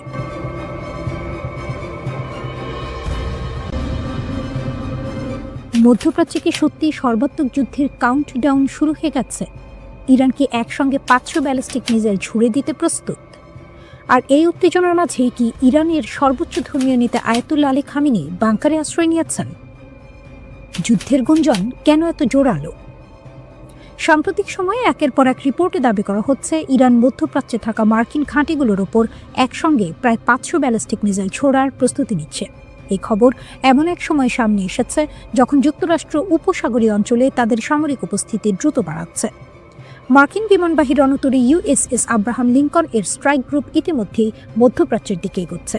অন্যদিকে ইউএসএস রুজভেল্ট অবস্থান নিয়েছে হরমুজ প্রণালীর খুব কাছাকাছি। জর্ডানে মোতায়েন করা হয়েছে বিপুল সংখ্যক মার্কিন F-15 যুদ্ধবিমান। একই সঙ্গে কাতারের আল উদেইদ ঘাঁটিতে অবস্থান নিয়েছে ব্রিটিশ টাইফুন যুদ্ধবিমান। এই সবকিছু মিলিয়ে একটি স্পষ্ট বার্তা দেওয়া হচ্ছে, যুক্তরাষ্ট্র ও তার মিত্ররা যে কোনো পরিস্থিতির জন্য প্রস্তুত। খামেনি কি সত্যি বাংকারে? এই উত্তেজনার মাঝেই সবচেয়ে আলোচিত বিষয়, ইরানের সর্বোচ্চ নেতা আয়াতুল্লাহ আলী খামেনি নাকি একটি সুরক্ষিত বাংকারে আশ্রয় নিয়েছেন। সরকারিভাবে বিষয়টি নিশ্চিত করা হয়নি, কিন্তু গোয়েন্দা সূত্রের বরাতে এমন দাবি করা হচ্ছে। এই দাবিকে আরো জোরালো করেছে আরেকটি ঘটনা। খামেনির তৃতীয় ছেলে মাসুদ খামেনি সম্প্রতি দাপ্তরিক দায়িত্বে যুক্ত হয়েছেন। অনেক বিশ্লেষকের মতে, যুদ্ধ বা বড় ধরনের হামলার আশঙ্কা থাকলেই ইরানের শীর্ষ নেতৃত্ব এভাবে বিকল্প প্রস্তুতি নেয়। তবে এখানেই একটি বিষয় পরিষ্কার করা দরকার, এগুলো এখনও অনুমান ও গোয়েন্দা তথ্যভিত্তিক দাবি, নিশ্চিত প্রমাণ নয়। চীন ইরান সম্পর্ক কেন আলোচনায়? এই সংকটের আরেকটি গুরুত্বপূর্ণ দিক হল চীনের ভূমিকা। ব্রিটিশ দৈনিক টেলিগ্রাফের এক প্রতিবেদনে বলা হয়েছে, চীন থেকে ইরানে পাঠানো হয়েছে প্রায় 2000 টন সোডিয়াম পারক্লোরেট। এই রাসায়নিক পদার্থটি ব্যবহার করা হয় সলিড প্রোপাল্যান্ট তৈরিতে, যা মধ্যম পাল্লার ব্যালিস্টিক মিসাইলের জ্বালানি হিসেবে অত্যন্ত গুরুত্বপূর্ণ। গোয়েন্দা বিশ্লেষকদের দাবি, এই পরিমাণ রাসায়নিক দিয়ে একসঙ্গে প্রায় 500টি ব্যালিস্টিক মিসাইল চালানো সম্ভব। চীন অবশ্য সরাসরি কোনো সামরিক সহায়তার কথা স্বীকার করেনি। তবে বাস্তবতা হলো চীন ও ইরানের কৌশলগত সম্পর্ক বহুদিনের, বিশেষ করে যুক্তরাষ্ট্রের চাপ মোকাবিলায়। ইরানের সামরিক সক্ষমতা কতটা? 2025 সালের সংঘর্ষে ইরানের অনেক মধ্যম পাল্লার মিসাইল ব্যবস্থা ক্ষতিগ্রস্ত হয়েছিল, কিন্তু সেটাই পুরো চিত্র নয়। বিশ্লেষকদের মতে ইরানের হাতে এখনও বিপুল সংখ্যক স্বল্প পাল্লার ব্যালিস্টিক মিসাইল রয়েছে। এই মিসাইলগুলো দিয়েই মধ্যপ্রাচ্যে থাকা মার্কিন ঘাঁটি, উপসাগরীয় দেশগুলোর অবকাঠামো এবং নৌবহরকে লক্ষ্যবস্তু করা সম্ভব। ইরানি কর্মকর্তারা আগেই হুঁশিয়ারি দিয়েছেন, যুক্তরাষ্ট্র যদি ইরানে সরাসরি হামলা চালায় তাহলে তার প্রভাব শুধু ইরানে সীমাবদ্ধ থাকবে না, পুরো মধ্যপ্রাচ্য অস্থির হয়ে উঠবে। ইসরায়েলের রাজধানী তেল আবিবের মানুষ বহু বছর ধরে জানে ইরানি মিসাইল কতটা ভয়ঙ্কর হতে পারে, কিন্তু এখন একটি বড় প্রশ্ন উঠছে, এই ভয় কি এবার আমেরিকার নিউ ইয়র্কের মানুষ অনুভব করতে যাচ্ছে? কারণ সম্প্রতি এমন এক খবর চারদিকে ছড়িয়ে পড়েছে যা বিশ্ব রাজনীতিকে নতুন করে নাড়িয়ে দিয়েছে। দাবি করা হচ্ছে ইরান একটি 10,000 কিলোমিটার পাল্লার আন্তঃমহাদেশীয় ব্যালিস্টিক মিসাইল অর্থাৎ ICBM এর পরীক্ষা চালিয়েছে। এই খবরই যথেষ্ট ভয়ঙ্কর, কিন্তু এর চেয়েও চমকপ্রদ বিষয় হলো রাশিয়ার অনুমতি নিয়ে এই মিসাইল পরীক্ষামূলকভাবে উৎক্ষেপণ করা হয়েছে এবং তা গিয়ে আঘাত করেছে সাইবেরিয়ার একটি লক্ষ্যবস্তুতে। ইরানের রাষ্ট্রীয় গণমাধ্যমের বরাতে বিভিন্ন সংবাদ মাধ্যম জানিয়েছে, উত্তর মধ্য ইরানের সেমনান অঞ্চলে IRGC-এর একটি ঘাঁটি থেকে এই মিসাইল উৎক্ষেপণ করা হয়। রুশ অনুমোদনেই মিসাইলটি উত্তর দিকে ছোড়া হয় এবং নির্দিষ্ট লক্ষ্যবস্তুতে সফলভাবে আঘাত হানে বলে দাবি তেহরানের। এই পরীক্ষার পর ইরান দাবি করছে তাদের এই নতুন আন্তঃমহাদেশীয় ব্যালিস্টিক মিসাইল এখন আমেরিকার পূর্ব উপকূলে আঘাত হানতে সক্ষম, অর্থাৎ নিউ ইয়র্ক, ওয়াশিংটন ডিসি কিংবা বোস্টনের মতো শহরগুলো তাত্ত্বিকভাবে এখন এই মিসাইলের পাল্লার মধ্যে চলে এসেছে। বিষয়টি আরও গুরুত্বপূর্ণ, কারণ এই পূর্ব উপকূল অঞ্চলেই যুক্তরাষ্ট্র তার সবচেয়ে শক্তিশালী সামরিক উপস্থিতি গড়ে তুলেছে। নৌঘাঁটি, বিমান ঘাঁটি, রাডার সিস্টেম সবকিছু এখানে কেন্দ্রীভূত। এখানে একটু পেছনের প্রেক্ষাপট বোঝা জরুরি। গত বছর মার্কিন প্রতিরক্ষা গোয়েন্দা সংস্থার একটি প্রতিবেদনে বলা হয়েছিল 2035 সালের মধ্যে ইরানের কাছে 60টির মতো আন্তঃমহাদেশীয় ব্যালিস্টিক মিসাইল থাকতে পারে। প্রতিবেদনে আশঙ্কা প্রকাশ করা হয়, ইরানের দূরপাল্লার হামলা সক্ষমতা যেভাবে বাড়ছে তাতে ভবিষ্যতে যুক্তরাষ্ট্র ও তার মিত্র দেশগুলোর জন্য এটি একটি বিশাল হুমকি হয়ে উঠবে। এতে করে আমেরিকার ওপর মিসাইল হামলার ঝুঁকি আগের তুলনায় কয়েক গুণ বেড়ে যাবে। ইরান এর আগেও একাধিকবার যুক্তরাষ্ট্রকে সরাসরি হুমকি দিয়েছে। ইরানের শীর্ষ কর্মকর্তারা প্রকাশ্যে বলেছেন, ইরান থেকে যুক্তরাষ্ট্রের দূরত্ব প্রায় 10,000 কিলোমিটার, যা তাদের মিসাইল প্রযুক্তির সীমার মধ্যেই পড়ে। তারা আরও দাবি করেছে, ইরানের নৌযানগুলো যদি 2,000 কিলোমিটার পর্যন্ত এগিয়ে আসে তাহলে সেখান থেকেও নিউ ইয়র্ক, ওয়াশিংটন সহ আমেরিকার বড় বড় শহরে আঘাত হানা সম্ভব। এখন প্রশ্ন আসে, এই আন্তঃমহাদেশীয় ব্যালিস্টিক মিসাইল আসলে কি? ICBM হলো এমন একটি দূরপাল্লার গাইডেড মিসাইল যার ন্যূনতম পাল্লা 5,000 কিলোমিটার। এই মিসাইলে একাধিক পারমাণবিক বা প্রচলিত ওয়ারহেড বহন করা যায়। আরও ভয়ঙ্কর বিষয় হলো, উন্নত ICBM-গুলোর পাল্লা 16,000 থেকে 18,000 কিলোমিটার পর্যন্ত হতে পারে। একবার উৎক্ষেপণ হলে এগুলো থামানো প্রায় অসম্ভব হয়ে পড়ে। এই আন্তর্জাতিক উত্তেজনার মাঝে ইরানের অভ্যন্তরীণ পরিস্থিতিও জটিল। দেশটির সরকার শক্ত হাতে বিক্ষোভ দমন করছে, কিন্তু বিশ্লেষকদের মতে পুরো পরিস্থিতি এক মুহূর্তেই বদলে যেতে পারে যদি মার্কিন প্রেসিডেন্ট ডোনাল্ড ট্রাম্প কোনো বড় সামরিক সিদ্ধান্ত নেন। বিশেষজ্ঞরা বলছেন, যদি ইরান ও যুক্তরাষ্ট্রের মধ্যে সরাসরি যুদ্ধ শুরু হয় তাহলে দুই পক্ষই 1 মিনিটও দেরি না করে আন্তঃমহাদেশীয় ব্যালিস্টিক মিসাইল ব্যবহার করতে পারে। তখন এই যুদ্ধ আর শুধু মধ্যপ্রাচ্যে সীমাবদ্ধ থাকবে না, এর প্রভাব পৌঁছে যেতে পারে আমেরিকার মূল ভূখণ্ডেও। আগামী 1 দশকে বিশ্বের নিরাপত্তা মানচিত্রে বড় পরিবর্তন আসতে পারে, এমনই এক সতর্ক সংকেত দিয়েছে যুক্তরাষ্ট্রের প্রতিরক্ষা গোয়েন্দা সংস্থা ডিফেন্স ইন্টেলিজেন্স এজেন্সি। তাদের এক প্রতিবেদনে বলা হয়েছে, ইরান চাইলে আগামী কয়েক বছরের মধ্যেই আন্তঃমহাদেশীয় ব্যালিস্টিক ক্ষেপণাস্ত্র অর্থাৎ ICBM সক্ষমতা অর্জন করতে পারে। বিষয়টি সরাসরি যুক্তরাষ্ট্রের মূল ভূখণ্ডের নিরাপত্তার সঙ্গেও জড়িয়ে গেছে। প্রথমেই বুঝে নেওয়া দরকার ICBM কি। ICBM এমন এক ধরনের ক্ষেপণাস্ত্র যার পাল্লা সাধারণত 5,500 কিলোমিটারের বেশি। এই ধরনের ক্ষেপণাস্ত্র এক মহাদেশ থেকে আরেক মহাদেশে আঘাত হানতে পারে, মানে ইরান থেকে ছোড়া ক্ষেপণাস্ত্র সরাসরি আমেরিকার মাটিতে পৌঁছাতে পারে। এটাই সবচেয়ে বড় ভয়। ডিআই এর প্রতিবেদনে বলা হয়েছে 2035 সালের মধ্যে ইরান সর্বোচ্চ 7টি আইসিবিএম মোতায়েন করতে পারে। এই তথ্য সামনে আনা হয়েছে মূলত ডোনাল্ড ট্রাম্প প্রশাসনের প্রস্তাবিত গোল্ডেন ডোম ক্ষেপণাস্ত্র প্রতিরক্ষা কর্মসূচির প্রয়োজনীয়তা বোঝাতে। ডিআই এর প্রতিবেদনে একটি বিষয় খুব পরিষ্কার করে বলা হয়েছে, এই মুহূর্তে ইরানের হাতে কোনো কার্যকর আইসিবিএম নেই। কিন্তু সমস্যাটা এখানেই শেষ নয়। গোয়েন্দা সংস্থাটি বলছে ইরানের হাতে যে প্রযুক্তিগত জ্ঞান আছে, যে অবকাঠামো আগে থেকেই তৈরি, তার উপর ভিত্তি করে তারা চাইলে খুব দ্রুত আইসিবিএম তৈরি করতে পারে। এখন এখানে আসে উত্তর কোরিয়ার প্রসঙ্গ। ডিআই এর হিসাব অনুযায়ী একই সময়ের মধ্যে অর্থাৎ 2035 সালের মধ্যে উত্তর কোরিয়ার হাতে সর্বোচ্চ 50টি আইসিবিএম থাকতে পারে। বর্তমানে তাদের হাতে রয়েছে 10টিরও কম আইসিবিএম। কিন্তু প্রতিবেদনে একটি চমকপ্রদ মন্তব্য আছে, ইরানের সম্ভাব্য ক্ষেপণাস্ত্র সংখ্যা উত্তর কোরিয়ার চেয়েও বেশি হতে পারে। এই বক্তব্যই ওয়াশিংটনের নীতি নির্ধারকদের সবচেয়ে বেশি চিন্তায় ফেলেছে। ডিআইএ সতর্ক করে বলছে, আগামী দশকে যুক্তরাষ্ট্রের মূল ভূখণ্ডের প্রতি ক্ষেপণাস্ত্র হুমকি শুধু বাড়বে না, তা হবে আরও বড় আকারের, দ্রুতগতির এবং প্রযুক্তিগতভাবে জটিল। উত্তর কোরিয়ার ক্ষেত্রে ডিআইএ জানাচ্ছে তারা ইতোমধ্যে এমন ব্যালিস্টিক ক্ষেপণাস্ত্রের সফল পরীক্ষা চালিয়েছে যেগুলোর পাল্লা যুক্তরাষ্ট্রের পুরো ভূখণ্ডে আঘাত করার জন্য যথেষ্ট। আর ইরানের ক্ষেত্রে পরিস্থিতি আরও কৌশলী। ডিআইএর মতে ইরানের যে মহাকাশ উৎক্ষেপণ যান আছে, যেগুলো স্যাটেলাইট পাঠাতে ব্যবহৃত হয়, সেই একই প্রযুক্তি সামান্য পরিবর্তন করলেই সামরিক আইসিবিএম তৈরিতে ব্যবহার করা সম্ভব। মানে বাইরে থেকে যেটা শান্তিপূর্ণ মহাকাশ কর্মসূচি বলে মনে হচ্ছে, ভেতরে ভেতরে সেটাই হয়ে উঠতে পারে দীর্ঘ পাল্লার ক্ষেপণাস্ত্র তৈরির ভিত্তি। এই প্রতিবেদনটি প্রকাশিত হয়েছিল গত মে মাসে, অর্থাৎ যুক্তরাষ্ট্র ও ইসরায়েলের ইরানের পারমাণবিক স্থাপনায় সাম্প্রতিক হামলার আগেই এই সতর্কতা দেওয়া হয়েছিল। গোয়েন্দা রিপোর্ট অনুযায়ী ইরান নিজেই দাবি করে তাদের কাছে রয়েছে মধ্যপ্রাচ্যের সবচেয়ে বড় ও সবচেয়ে বৈচিত্র্যময় ক্ষেপণাস্ত্র ভাণ্ডার। বাস্তবে ইরানের হাতে আছে অন্তত 7 ধরনের স্বল্প পাল্লার ব্যালিস্টিক ক্ষেপণাস্ত্র এবং 8 ধরনের মধ্যপাল্লার ক্ষেপণাস্ত্র। ডিআইএ বলছে এই ক্ষেপণাস্ত্রগুলোর বেশিরভাগেরই পারমাণবিক সক্ষম সংস্করণ তৈরি করা সম্ভব। প্রতিবেদনে এমনকি যুক্তরাষ্ট্রের মানচিত্রে সম্ভাব্য একটি ইরানি আইসিবিএম হামলার রুট পর্যন্ত দেখানো হয়েছে। ফলে ওয়াশিংটনের নিরাপত্তা বিশ্লেষকদের মধ্যে নতুন করে আতঙ্ক তৈরি হয়েছে। Foundation for defence of democracies এর ইরান বিশেষজ্ঞ বেহনাম বেন তালেবেলু বলেন, ইরানের ক্ষেপণাস্ত্র কর্মসূচি শুধু সংখ্যায় নয়, গুণগত মানেও দ্রুত উন্নত হচ্ছে। তার মতে ক্ষেপণাস্ত্রের নির্ভুলতা, পাল্লা, চলন ক্ষমতা, ওয়ারহেডের নকশা এবং সবচেয়ে গুরুত্বপূর্ণ ভূগর্ভস্থ ক্ষেপণাস্ত্র ঘাঁটি তৈরি ইরানকে আরও মারাত্মক দীর্ঘ পাল্লার হামলার সক্ষমতা দিচ্ছে। মধ্যপ্রাচ্যে এখন যে পরিস্থিতি তৈরি হয়েছে তা অনেকটা বারুদের স্তূপের উপর দাঁড়িয়ে আগুন জ্বালানোর মতো, যে কোনো মুহূর্তে বিস্ফোরণ ঘটতে পারে। প্রশ্ন হলো, কে হবে প্রথম শিকার? ইরানের সর্বোচ্চ নেতা আয়াতুল্লাহ আলী খামেনি নাকি ইসরায়েলের প্রধানমন্ত্রী বেনিয়ামিন নেতানিয়াহু? সাম্প্রতিক ঘটনা প্রবাহ বলছে যুক্তরাষ্ট্র যদি ইরানে সামরিক হামলা চালায় তাহলে তার প্রথম প্রতিক্রিয়া পড়তে পারে ইসরায়েলের উপর। আর সেই আশঙ্কাই এখন সবচেয়ে বেশি ঘুরপাক খাচ্ছে তেল আবিবে।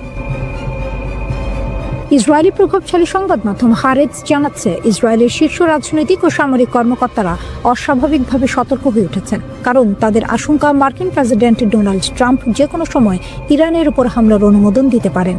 এমন একটি সিদ্ধান্ত পুরো মধ্যপ্রাচ্যকে একযোগে যুদ্ধে ঠেলে দিতে পারে।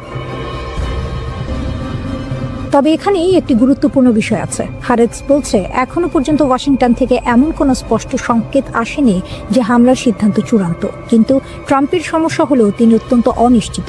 কখন কি সিদ্ধান্ত নেবেন সেটি তার ঘনিষ্ঠ সহযোগীরাও অনেক সময় জানেন না। আর এই অনিশ্চয়তাই ইসরায়েলকে সবচেয়ে বেশি ভয় পাইয়ে দিচ্ছে। এই কারণেই ইসরায়েল এখন ঘরোয়া প্রতিরক্ষা বা হোম ফ্রন্ট এবং সেনাবাহিনী দুই দিক থেকে সর্বোচ্চ প্রস্তুতি নিচ্ছে। ক্ষেপণাস্ত্র হামলা, ড্রোন আক্রমণ, সাইবার যুদ্ধ, সব ধরনের পরিস্থিতির জন্য পরিকল্পনা করা হচ্ছে। তবে ইসরায়েলি সেনাবাহিনীর ভেতরেই সবাই একমত নয় যে যুক্তরাষ্ট্র ইরানে হামলা চালালে ইরান প্রথমে ইসরায়েলকে টার্গেট করবে। বিশ্লেষকদের মতে যদি হামলাটি সীমিত ও স্বল্পমেয়াদী হয় তাহলে ইরান সরাসরি ইসরায়েলকে আঘাত নাও করতে পারে। কিন্তু যদি যুদ্ধ দীর্ঘ হয় বা খামেনির নেতৃত্ব সরাসরি হুমকির মুখে পড়ে তাহলে ইসরায়েল বড় লক্ষ্যবস্তু হয়ে উঠবে।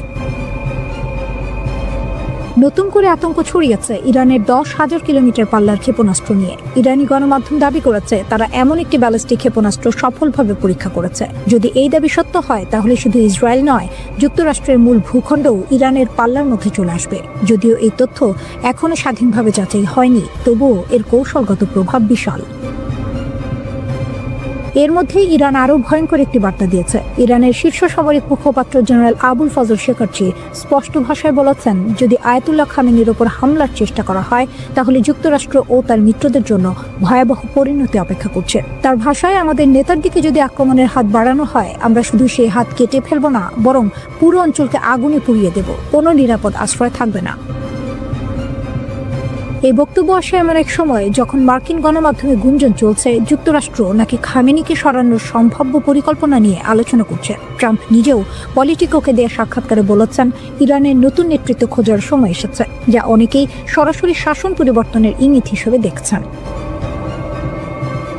এই উত্তেজনার মধ্যে ট্রাম্প নিজেও এক অদ্ভুত নিরাপত্তা ঘটনার মুখোমুখি হন। 19 থেকে 20 জানুয়ারির রাতে সুইজারল্যান্ড যাওয়ার পথে তার বিমান হঠাৎ যান্ত্রিক ত্রুটির কারণে বদলাতে হয়। ঘটনাটি তার নিরাপত্তা টিমকে চমকে দেয়। সেদিনই তিনি ইরানকে হুঁশিয়ারি দিয়ে বলেছিলেন, যদি কোনো হত্যা চক্রান্ত হয় তাহলে পুরো দেশ গুঁড়িয়ে দেওয়া হবে।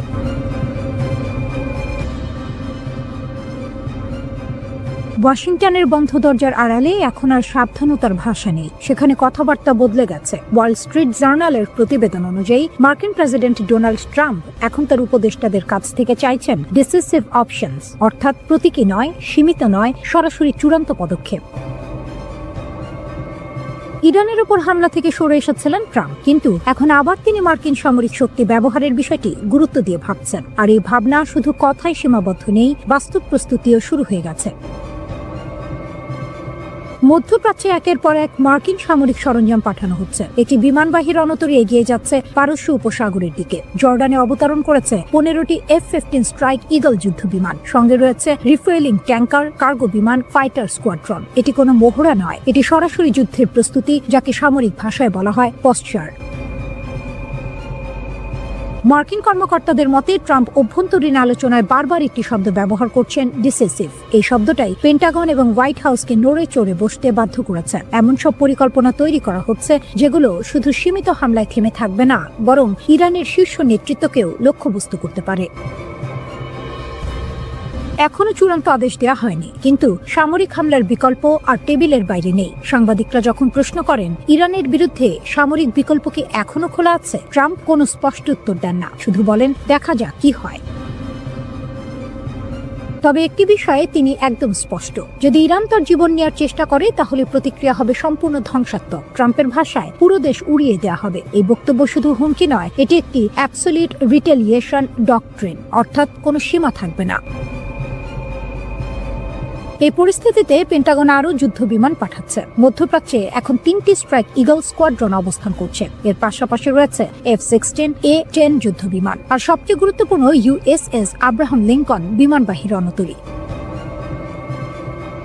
এই রণতরীর সঙ্গে রয়েছে F-35 stealth fighter, super Hornet এবং ইলেকট্রনিক ওয়ারফেয়ার জেট, যেগুলো শত্রুপক্ষের রাডার অন্ধ করে দিতে পারে। এই একই বাহিনী অতীতে ইরানের ড্রোন ভূপাতিত করেছে, পারমাণবিক স্থাপনায় হামলা চালিয়েছে। এবার তারা আবার ফিরে এসেছে। সবচেয়ে ভয়ঙ্কর ইঙ্গিত আসে ট্রাম্পের এক বক্তব্যে। তিনি বলেন, ইরানের হয়তো নতুন নেতৃত্ব দরকার, সংস্কার নয়, সংলাপ নয়, রিপ্লেসমেন্ট। অন্যদিকে ইরানও পাল্টা হুঁশিয়ারি দিয়েছে। দেশটির সশস্ত্র বাহিনীর মুখপাত্র বলেছেন, যদি সর্বোচ্চ নেতা আয়াতুল্লাহ আলী খামেনির ওপর হামলা হয় তাহলে শত্রুর পৃথিবী জ্বালিয়ে দেওয়া হবে। খামেনি নিজেও ট্রাম্পকে অপরাধী বলে আখ্যা দিয়েছেন এবং অভিযোগ করেছেন যুক্তরাষ্ট্রই এই অস্থিরতা উস্কে দিয়েছে। সব মিলিয়ে পরিস্থিতি এখনো অত্যন্ত বিপজ্জনক। একদিকে কূটনীতি স্থবির, অন্যদিকে সামরিক প্রস্তুতি তুঙ্গে। ইতিহাস বলে, যখন ওয়াশিংটন ডিসিসিভ অপশনস খোঁজে তখন প্রতিপক্ষকে প্রস্তুত থাকতে হয়।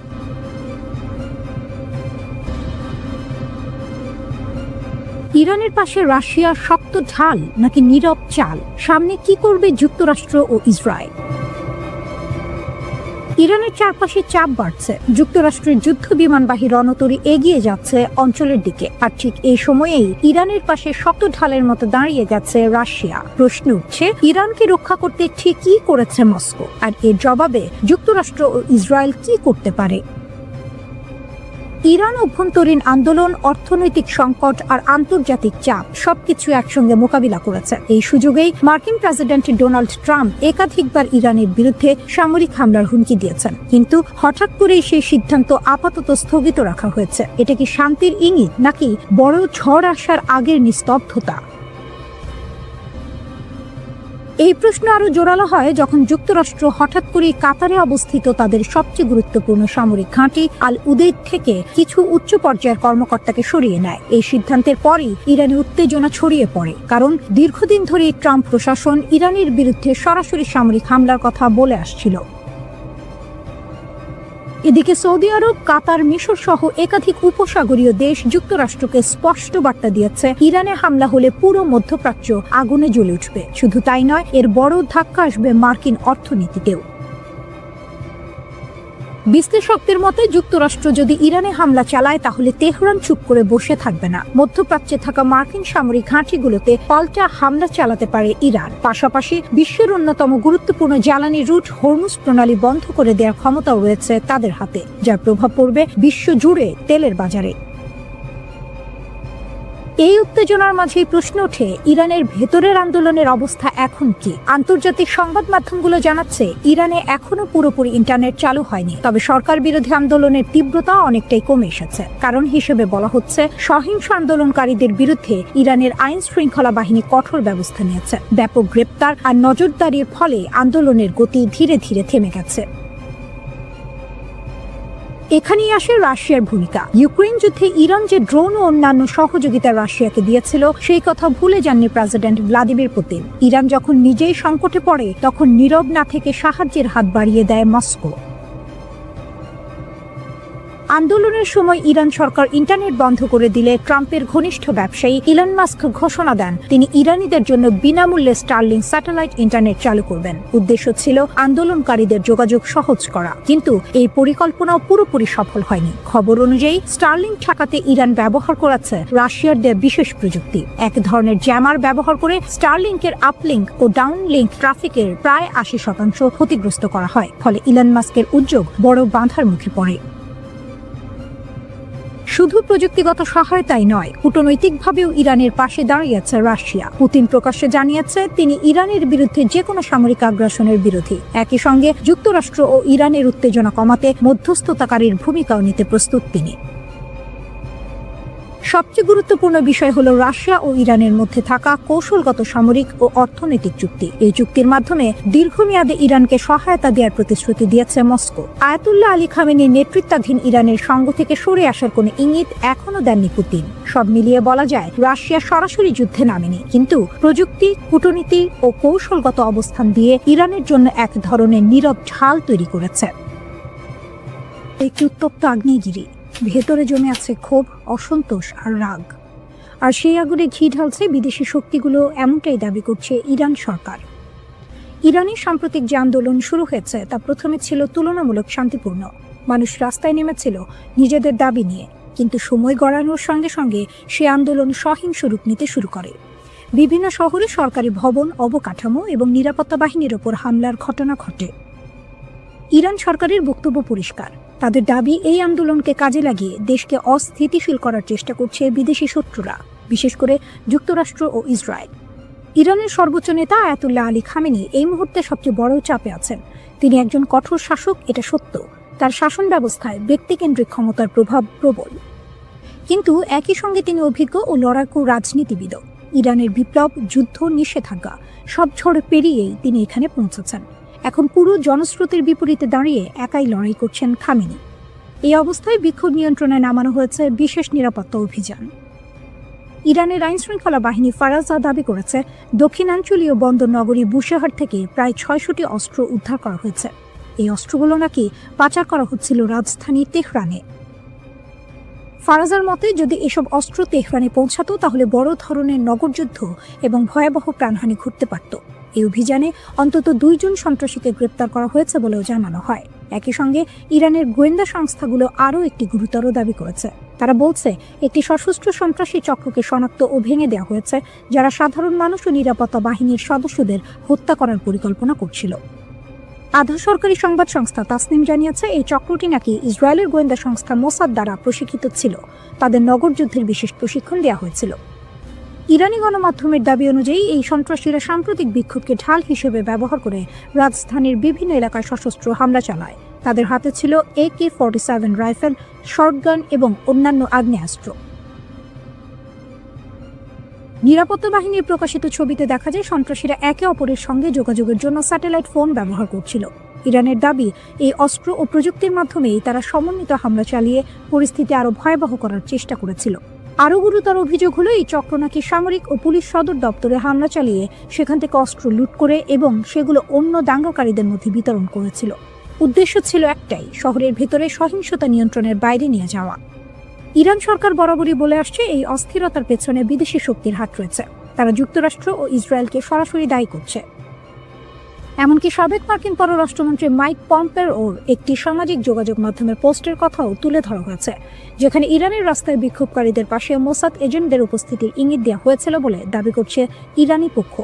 এছাড়াও ফার্সি ভাষায় প্রকাশিত কিছু অনলাইন বার্তায় বিক্ষোভকারীদের রাস্তায় নামার আহ্বান জানানো হয়েছিল, যেগুলো মোসাদের সঙ্গে যুক্ত বলে দাবি ইরানের। ইরানের বিপ্লবী গার্ডের জেনারেল মোহসিন রেজাই এক ভয়ঙ্কর হুমকি দিয়েছেন। তিনি সরাসরি মার্কিন প্রেসিডেন্ট ডোনাল্ড ট্রাম্পকে লক্ষ্য করে বলেছেন, ট্রাম্প বলেছেন তার হাত পিস্তলের ট্রিগারে, আমরা তার হাত এবং আঙুল কেটে ফেলব। প্রকাশ্যে তিনি এই হুমকি দিয়েছেন। জেনারেল রেজাই আরও বলেন, যদি যুক্তরাষ্ট্র হামলা চালায় ইরান তখন পর্যন্ত কোনো যুদ্ধবিরতি মেনে নেবে না যতক্ষণ না তার লক্ষ্য পূর্ণ হয়। তিনি স্পষ্ট করে বলেন, যদি যুদ্ধ এগোতে থাকে যুদ্ধবিরতি নিয়ে কোনো আলোচনা হবে না। ট্রাম্পকে সতর্ক করে তিনি যোগ করেছেন, আমরা যা সংযম এবং কৌশল দেখেছি আপনি তো উপেক্ষা করছেন, এখনই থামুন, পিছিয়ে যান, না হলে মধ্যপ্রাচ্যে আপনার কোনো ঘাঁটি নিরাপদ থাকবে না। এই হুমকির পর কিছুটা শিথিল হয়েছে উত্তেজনা। মধ্যপ্রাচ্যের উপসাগরীয় দেশগুলো সৌদি আরব, কাতার এবং ওমান যুক্তরাষ্ট্রের প্রেসিডেন্ট ট্রাম্পকে শান্ত থাকার পরামর্শ দিয়েছে। পাকিস্তানে নিযুক্ত ইরানের রাষ্ট্রদূত জানিয়েছেন, ট্রাম্প নিজে ইরানকে বলেছেন যে তার কোনো হামলার পরিকল্পনা নেই। তবে ইরান সরকার এই আশ্বাস পুরোপুরি বিশ্বাস করছে না, কারণ গত বছরের পারমাণবিক আলোচনা চলাকালীন যুক্তরাষ্ট্র ও ইসরায়েল ইরানে হামলা চালিয়েছিল। ইরান ইসরায়েলের নেতাদের মধ্যে যোগাযোগেও দেখা দিয়েছে নতুন পর্ব। রাশিয়ার প্রেসিডেন্ট ভ্লাদিমির পুতিন জানুয়ারিতে ইসরায়েলের প্রধানমন্ত্রী বেনিয়ামিন নেতানিয়াহু ও ইরানের প্রেসিডেন্ট মাসুদ পেজেশকিয়ানের সঙ্গে ফোনে কথা বলেছেন।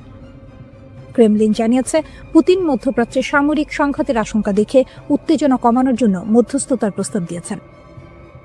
ক্রেমলিনের মুখপাত্র দিমিত্রি পেসকভ বলেন, এই অঞ্চলের পরিস্থিতি অত্যন্ত সংকটাপন্ন। প্রেসিডেন্ট পুতিন উত্তেজনা হ্রাসে মধ্যস্থতার প্রচেষ্টা চালাচ্ছেন। ফোন কলে পুতিন ইরান এবং ইসরায়েলের মধ্যে কৌশলগত অংশীদারিত্ব আরও শক্তিশালী করার প্রতিশ্রুতি দিয়েছেন। অন্যদিকে ইরানের প্রেসিডেন্টের দপ্তর জানিয়েছে, পেজেশকিয়ান রাশিয়ার জন্য জাতিসংঘে ইরানের সমর্থনের প্রশংসা করেছেন। ইরান রাশিয়ার একজন কৌশলগত অংশীদার হিসেবে বিবেচিত, তাই যে কোনো সংঘাত যা ইরানের প্রো মস্কো নেতৃত্বকে হুমকির মুখে ফেলতে পারে তার বিষয়ে রাশিয়া সতর্ক। এই ফোন কল রাশিয়ার প্রথম প্রকাশ্য মন্তব্য ছিল, যা ইরানের সরকারের সঙ্গে মস্কোর সরাসরি সংযোগ প্রকাশ করে।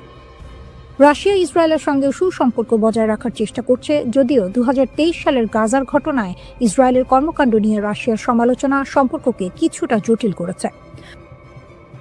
পুতিনের সঙ্গে নেতানিয়াহুর ফোন কলে ক্রেমলিন জানিয়েছে, মধ্যস্থতার প্রচেষ্টা চালিয়ে যাওয়ার জন্য রাশিয়া প্রস্তুত, তবে এখন পর্যন্ত কোনো নির্দিষ্ট পদক্ষেপের বিস্তারিত প্রকাশ করা হয়নি। এই পরিস্থিতিতে মধ্যপ্রাচ্যের পরিস্থিতি ঝুঁকিপূর্ণ। সৌদি আরব, কাতার ও ওমান যুক্তরাষ্ট্রের প্রেসিডেন্টকে বোঝানোর চেষ্টা করছে যে ইরানের ওপর হামলা এই অঞ্চলে মারাত্মক প্রভাব ফেলতে পারে। অন্যদিকে ইরান ট্রাম্পকে সতর্ক করে বলছে, যদি যুক্তরাষ্ট্র এগোতে চায় তাহলে কোনো ঘাঁটি নিরাপদ থাকবে না।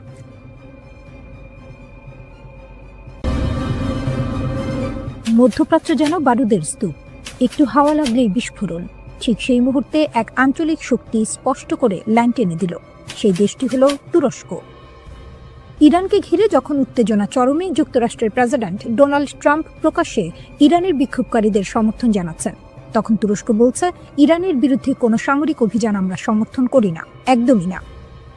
তুরস্কের পররাষ্ট্রমন্ত্রী হাকান ফিদান সরাসরি সতর্ক করে বলেছেন, শক্তি ব্যবহার করলে সংকট কমবে না, বরং আরও গভীর হবে। তার ভাষায়, ইরানের সমস্যার সমাধান ইরানের ভেতর থেকেই আসতে হবে, বাইরে থেকে বোমা বা হুমকি দিয়ে নয়। ইরানে যদি বাইরের শক্তি সামরিক হস্তক্ষেপ করে তাহলে কি হবে? তুরস্ক বলছে, পুরো অঞ্চলটাই অস্থিতিশীল হয়ে পড়বে। হাকান ফিদান পরিষ্কার করে বলেছেন, আমরা চাই সমস্যার সমাধান হোক সংলাপের মাধ্যমে। ইরানে ব্যাপক অস্থিরতা হলে সেটা এই অঞ্চলের সহ্য ক্ষমতার বাইরে চলে যাবে, তাই আমরা কূটনৈতিক চেষ্টা চালিয়ে যাব। যুক্তরাষ্ট্র ও ইরান মধ্যস্থতাকারী হোক বা সরাসরি আলোচনায় নিজেদের মধ্যে বিষয়টা মেটা। এই বক্তব্যটা খুব গুরুত্বপূর্ণ, কারণ তুরস্ক শুধু মুখে মুখে নয়, বাস্তব কূটনীতিতেও মধ্যস্থতার ভূমিকা নিতে চায়। অন্যদিকে তেহরানও চুপ নেই। ইরানের পররাষ্ট্রমন্ত্রী আব্বাস আরাকচি জাতিসংঘে চিঠি দিয়ে বলেছেন, ইরানের অভ্যন্তরীণ বিষয়ে যে কোনো বিদেশি হস্তক্ষেপ তারা প্রত্যাখ্যান করে। তার দাবি, শান্তিপূর্ণ বিক্ষোভকে বাইরে থেকে নাশকতার দিকে ঠেলে দেওয়া হচ্ছে। তিনি যুক্তরাষ্ট্রের মানবাধিকার বিষয়ক বক্তব্যেরও কড়া সমালোচনা করেছেন। ইরানের বার্তা স্পষ্ট, দেশের সার্বভৌমত্ব ও সীমান্ত রক্ষায় তারা কোনো ছাড় দেবে না। এই উত্তেজনার মধ্যেই আরেকটি নীরব কিন্তু গুরুত্বপূর্ণ ঘটনা ঘটেছে। একসময় চরম প্রতিদ্বন্দ্বী ইরান ও সৌদি আরব আঞ্চলিক নিরাপত্তা নিয়ে আলোচনা করছে। দুই দেশের পররাষ্ট্রমন্ত্রীদের বৈঠক ইঙ্গিত দিচ্ছে মধ্যপ্রাচ্যের রাজনীতিতে নতুন সমীকরণ তৈরি হচ্ছে। চীন প্রকাশ্যে যুক্তরাষ্ট্রের সমালোচনা করেছে। বেজিং বলছে, কোনো দেশের অভ্যন্তরীণ বিষয়ে হস্তক্ষেপ আন্তর্জাতিক আইনের লঙ্ঘন। তাদের মতে, জাতিসংঘ সনদের ভিত্তিতে গড়া আন্তর্জাতিক আইনই বৈশ্বিক ব্যবস্থার মূল স্তম্ভ। শক্তিধর দেশগুলো যদি এই আইন মানতে ব্যর্থ হয়, তাহলে পৃথিবী আবার জঙ্গলের আইনে ফিরে যাবে। রাশিয়াও একই সুরে কথা বলছে। রুশ পররাষ্ট্রমন্ত্রী সের্গেই ল্যাভরভ বলেছেন, যুক্তরাষ্ট্র নিজেরাই যে আন্তর্জাতিক ব্যবস্থা গড়েছিল, এখন তারাই সেটাকে ভেঙে ফেলছে। তিনি স্পষ্ট করে জানিয়েছেন, ইরান ও রাশিয়ার সম্পর্ক কোনো তৃতীয় পক্ষ ভাঙতে পারবে না। বুশেহর পারমাণবিক বিদ্যুৎ কেন্দ্র থেকে শুরু করে উত্তর দক্ষিণ করিডোর এই সহযোগিতা দীর্ঘমেয়াদী। এই মুহূর্তে তুরস্ক, চীন, রাশিয়া তিন দেশই বলছে, যুদ্ধ নয়, সংলাপই শেষ রাস্তা। কিন্তু ইতিহাস বলে, উত্তেজনার সময় সবচেয়ে কঠিন কাজটাই হলো শান্ত থাকা। এদিকে ইরানে হামলার হুমকির মধ্যে মধ্যপ্রাচ্যে বিমানবাহী রণতরী পাঠাচ্ছে যুক্তরাষ্ট্র। মার্কিন প্রতিরক্ষা দপ্তর পেন্টাগনের নির্দেশে বিমানবাহী রণতরী USS আব্রাহাম লিঙ্কন এবং এর সঙ্গে থাকা স্ট্রাইক গ্রুপ দক্ষিণ চীন সাগর থেকে মধ্যপ্রাচ্যের দিকে যাত্রা শুরু করেছে। যুক্তরাষ্ট্র এর সম্প্রচার মাধ্যম নিউজ নেশনের এক প্রতিবেদনে এই কথা বলা হয়েছে। ভেনেজুয়েলায় অভিযানের কারণে বর্তমানে মধ্যপ্রাচ্য বা ইউরোপে যুক্তরাষ্ট্রের বিমানবাহী কোনো রণতরী মোতায়েন নেই। এমন সময়ে যুক্তরাষ্ট্র মধ্যপ্রাচ্যে বিমানবাহী রণতরী পাঠাচ্ছে। ওয়াল স্ট্রিট জার্নালের প্রতিবেদনে বলা হয়েছে, বর্তমানে ক্যারিবীয় অঞ্চলে যুক্তরাষ্ট্রের 12টি যুদ্ধজাহাজ মোতায়েন করা হয়েছে, আর বর্তমানে মধ্যপ্রাচ্যে দেশটির যুদ্ধজাহাজ রয়েছে 6টি। ইরান এখন রুদ্ধশ্বাস এক সন্ধিক্ষণে দাঁড়িয়ে। রাস্তায় আগুন, স্লোগান, ভাঙচুর। আবার সেই রাস্তাতেই বিপরীত চিত্র, হাজার হাজার মানুষ রাষ্ট্রের পতাকা হাতে নেমে এসেছে সরকার ও সর্বোচ্চ নেতার পক্ষে। দেশ জুড়ে চলমান বিক্ষোভের মধ্যে ইরান কার্যত দুই ধারায় বিভক্ত। সরকারপন্থী সমাবেশে অংশ নেওয়া অনেকেই বলছেন, তারা শুরুতে বিক্ষোভী ছিলেন, কিন্তু পরিস্থিতি যখন নিয়ন্ত্রণের বাইরে যেতে শুরু করে তখন তারা সরে দাঁড়ান। তাদের ভাষায় এটা আর প্রতিবাদ নেই, এটা বিশৃঙ্খলা। সেই বিশৃঙ্খলার মুখে তারা নিজেদের দায়িত্ব মনে করছেন দেশকে রক্ষা করা। রাষ্ট্রীয় টেলিভিশনে সম্প্রচারিত ভিডিওতে দেখা যায়, তেহরান সহ একাধিক শহরে বিশাল জনসমাবেশ, মানুষ হাতে ইরানের পতাকা, সর্বোচ্চ নেতার ছবি, স্লোগানে মুখর রাজপথ, নেতৃত্বের প্রতি আনুগত্যের ঘোষণা। শক্ত অবস্থানে রাষ্ট্রযন্ত্র ও তার সমর্থকরা। এই অভ্যন্তরীণ উত্তেজনার মধ্যে আন্তর্জাতিক মাত্রা যোগ করেছে ওয়াশিংটন। মার্কিন প্রেসিডেন্ট ডোনাল্ড ট্রাম্প প্রকাশ্যে হুঁশিয়ারি দিয়েছেন, বিক্ষোভকারীদের ক্ষতি হলে যুক্তরাষ্ট্র কঠোর প্রতিক্রিয়া দেখাবে। তিনি দাবি করেছেন, পরিস্থিতি খুব কাছ থেকে পর্যবেক্ষণ করা হচ্ছে। এর আগেও ট্রাম্প ইঙ্গিত দিয়েছিলেন, সহিংসতা বাড়লে যুক্তরাষ্ট্র বিক্ষোভকারীদের পাশে দাঁড়াতে পারে। ইরান এই অভিযোগ সরাসরি নাকচ করেছে। দেশটির পররাষ্ট্রমন্ত্রী আব্বাস আরাকচি অভিযোগ তুলেছেন, যুক্তরাষ্ট্র ও ইসরায়েল এই অস্থিরতার পেছনে জড়িত। তার দাবি, শান্তিপূর্ণ আন্দোলনকে সহিংসতার দিকে ঠেলে দেওয়ার চেষ্টা চলছে।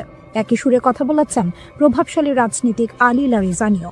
তাদের বক্তব্য, ভিতরের দুর্বলতাকে কাজে লাগিয়ে দেশকে অস্থিতিশীল করার চেষ্টা হচ্ছে। সর্বোচ্চ নেতা আয়াতুল্লাহ আলী খামেনি এক বিরল ভাষণে কঠোর অবস্থান স্পষ্ট করেছেন। তিনি বলেছেন, রাষ্ট্র ধ্বংসের চেষ্টা সহ্য করা হবে না। তার ভাষায়, ইসলামী প্রজাতন্ত্র ত্যাগের উপর দাঁড়িয়ে আছে এবং প্রয়োজন হলে নিজেকে রক্ষায় শক্তি প্রয়োগ করবে।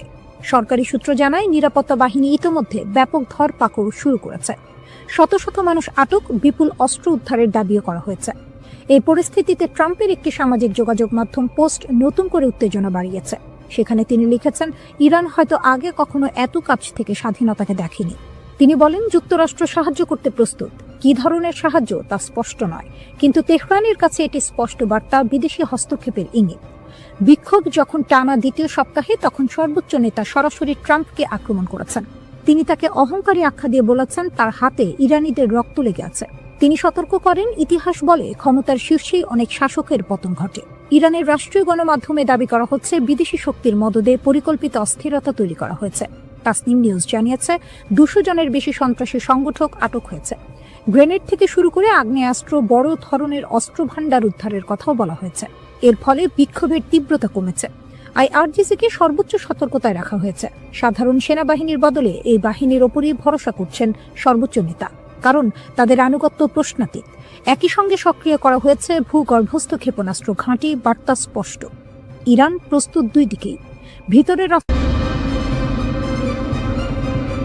একদিকেই সর্বনাশ, ইরান যেভাবে ইসরায়েলিদের জালে ফাঁসালো, একটা বেনামি মেসেজ, একটা টেলিগ্রাম লিঙ্ক আর লোভনীয় অর্থের হাতছানি, এভাবেই ইরান ইসরায়েলের মাটিতে তাদের গুপ্তচর বৃত্তির জাল বিছিয়েছিল। আপাত দৃষ্টিতে নিরীহ ছোট ছোট কাজ দিয়ে শুরু, যা শেষ পর্যন্ত ইসরায়েলের জন্য বিশাল এক মাথা ব্যথার কারণ হয়ে দাঁড়িয়েছিল। কিন্তু আসল চমকটা লুকিয়ে ছিল অন্য কোথাও। 2024 সালের এপ্রিলে ইসরায়েলি ইরানের প্রথম ক্ষেপণাস্ত্র হামলার পর 30 জনেরও বেশি ইসরায়েলিকে ইরানি গোয়েন্দা সংস্থার সাথে কাজ করার অভিযোগে অভিযুক্ত করা হয়। এদের বেশিরভাগেরই গল্পটা প্রায় একই রকম। অজানা নম্বর থেকে আসা একটা মেসেজ, যেখানে সামান্য তথ্যের জন্য বা ছোটখাটো কাজের জন্য মোটা অঙ্কের টাকার প্রস্তাব। প্রথম দিকে কাজগুলো ছিল সহজ, যেমন কোনো পার্কের নির্দিষ্ট স্থানে কালো ব্যাগ পুঁতে রাখা হয়েছে কিনা তা পরীক্ষা করা। এর জন্য মিলত প্রায় 1000 মার্কিন ডলার। এরপর যখন লোভের পাল্লা ভারী হতে শুরু করলো, তখন এলো আরও বিপজ্জনক কাজের প্রস্তাব। আদালতের নথি থেকে জানা যায়, গত 1 বছর ধরে ইরানের এই গুপ্তচর বৃত্তির চেষ্টা খুব একটা ফলপ্রসূ হয়নি। তারা ইসরায়েলের উচ্চপদস্থ কর্মকর্তাদের হত্যা করার যে আকাঙ্ক্ষা করেছিল তা পূরণ করতে পারেনি। তবে তাদের কৌশল ছিল মারাত্মক কার্যকর। এত বেশি ইসরায়েলি সাধারণ অভিযান চালাতে রাজি ছিল যে কৌশলগতভাবে গুরুত্বপূর্ণ স্থানগুলির তথ্য সংগ্রহের জন্য গুপ্তচর বৃত্তি অভিযান সফল হতে পারত, যা পরবর্তীতে ইরানি ব্যালিস্টিক ক্ষেপণাস্ত্রের লক্ষ্যবস্তুতে পরিণত হতো। যোগাযোগের পদ্ধতি ছিল বেশ সহজবোধ্য। একটি টেক্সট মেসেজ, যার প্রেরক নিজেকে সংবাদ সংস্থা হিসেবে পরিচয় দিত। মেসেজে প্রায়শই যুদ্ধ সম্পর্কিত তথ্য চাওয়া হতো এবং বলা হতো, আমরা তা কিনতে প্রস্তুত। অন্য একটি মেসেজে আরও সরাসরি বলা হয়েছিল, একটি স্বাধীন জেরুজালেম মুসলমানদের একত্রিত করে, যুদ্ধ সম্পর্কে আমাদের তথ্য পাঠান। এরপরই আসতো টেলিগ্রাম অ্যাপের একটি লিঙ্ক, যেখানে নতুন করে কথোপকথন শুরু হতো। মজার বিষয় হলো, এই কথোপকথনে ইসরায়েলি নাম ব্যবহার করা হতো এবং সহজ কাজের বিনিময়ে অর্থের প্রস্তাব দেওয়া হতো। যদি কেউ আগ্রহ দেখাতো, তাহলে তাদের পেপ্যাল বা ক্রিপ্টোকারেন্সির মাধ্যমে টাকা নেওয়ার জন্য একটি অ্যাপ সেট আপ করার পরামর্শ দেওয়া হতো।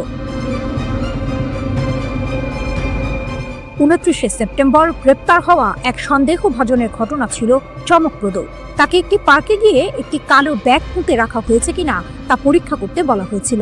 ব্যাগটি ছিল না, কিন্তু নিয়োগকারী একটি ভিডিও পাঠিয়ে তা প্রমাণ করেছিল এবং তাকে 1000 মার্কিন ডলার দেওয়া হয়েছিল। এরপর তাকে লিফলেট বিতরণ, পোস্টার লাগানো বা গ্রাফিতি স্প্রে করার মতো কাজ দেওয়া হয়েছিল, যার বেশিরভাগই ছিল ইসরায়েলি প্রধানমন্ত্রী বেনিয়ামিন নেতানিয়াহুর বিরুদ্ধে অবমাননাকর স্লোগান। এরপর এলো আরও সংবেদনশীল কাজ, ছবি তোলা। আজারবাইজান বংশোদ্ভূত এক ইসরায়েলিকে দেশের বিভিন্ন স্পর্শকাতর স্থাপনার ছবি তোলার জন্য ভাড়া করা হয়েছিল। এমনকি এই কাজকে সে পারিবারিক ব্যবসায় পরিণত করেছিল। সে তার আত্মীয়দের হাইফা বন্দরের সুবিধাগুলোর ছবি তুলতে সাহায্য করেছিল, যা পরে ইরানি ক্ষেপণাস্ত্রের আঘাতে ক্ষতিগ্রস্ত হয়। 72 বছর বয়সী মরতে চাই মতি মামান এর ঘটনাটি ছিল আরও নাটকীয়। তার অর্থের প্রয়োজন ছিল এবং তুরস্কের 2 ব্যবসায়ী ভাইয়ের মাধ্যমে তার পরিচয় হয় এডি নামের এক ইরানি ব্যবসায়ীর সাথে। এডি শুকনো ফল এবং মশলা আমদানি করত। মামানকে সাইপ্রাস হয়ে সামান্দাগে উড়ে যেতে বলা হয়। এরপর তাকে তুরস্কের ইউকসেকোভা শহরে নিয়ে যাওয়া হয়, যেখানে সে একটি হোটেলে ছিল। এডি মামানকে জানায় যে ইসরায়েলিদের ইরানে পাচার করার একটি উপায় আছে। মামান রাজি হয় এবং একটি ট্রাকে লুকিয়ে ইরানে প্রবেশ করে। সেখানে এডি এবং একজন দ্বিতীয় ইরানি কর্মকর্তা মামানের সাথে একটি বিলাসবহুল হোটেলে দেখা করে এবং 3টি কাজের জন্য তাকে হাজার হাজার ডলারের প্রস্তাব দেয়। ইসরায়েলের নির্দিষ্ট স্থানে টাকা বা বন্দুক রেখে আসা, জনাকীর্ণ স্থানে ছবি তোলা এবং অন্যান্য এজেন্টদের হুমকি দেয়া, যারা শত্রুতাপূর্ণ মিশন পরিচালনার জন্য ইরান থেকে তহবিল পেয়েছিল, কিন্তু আসলে তাদের মিশন সম্পাদন করেনি।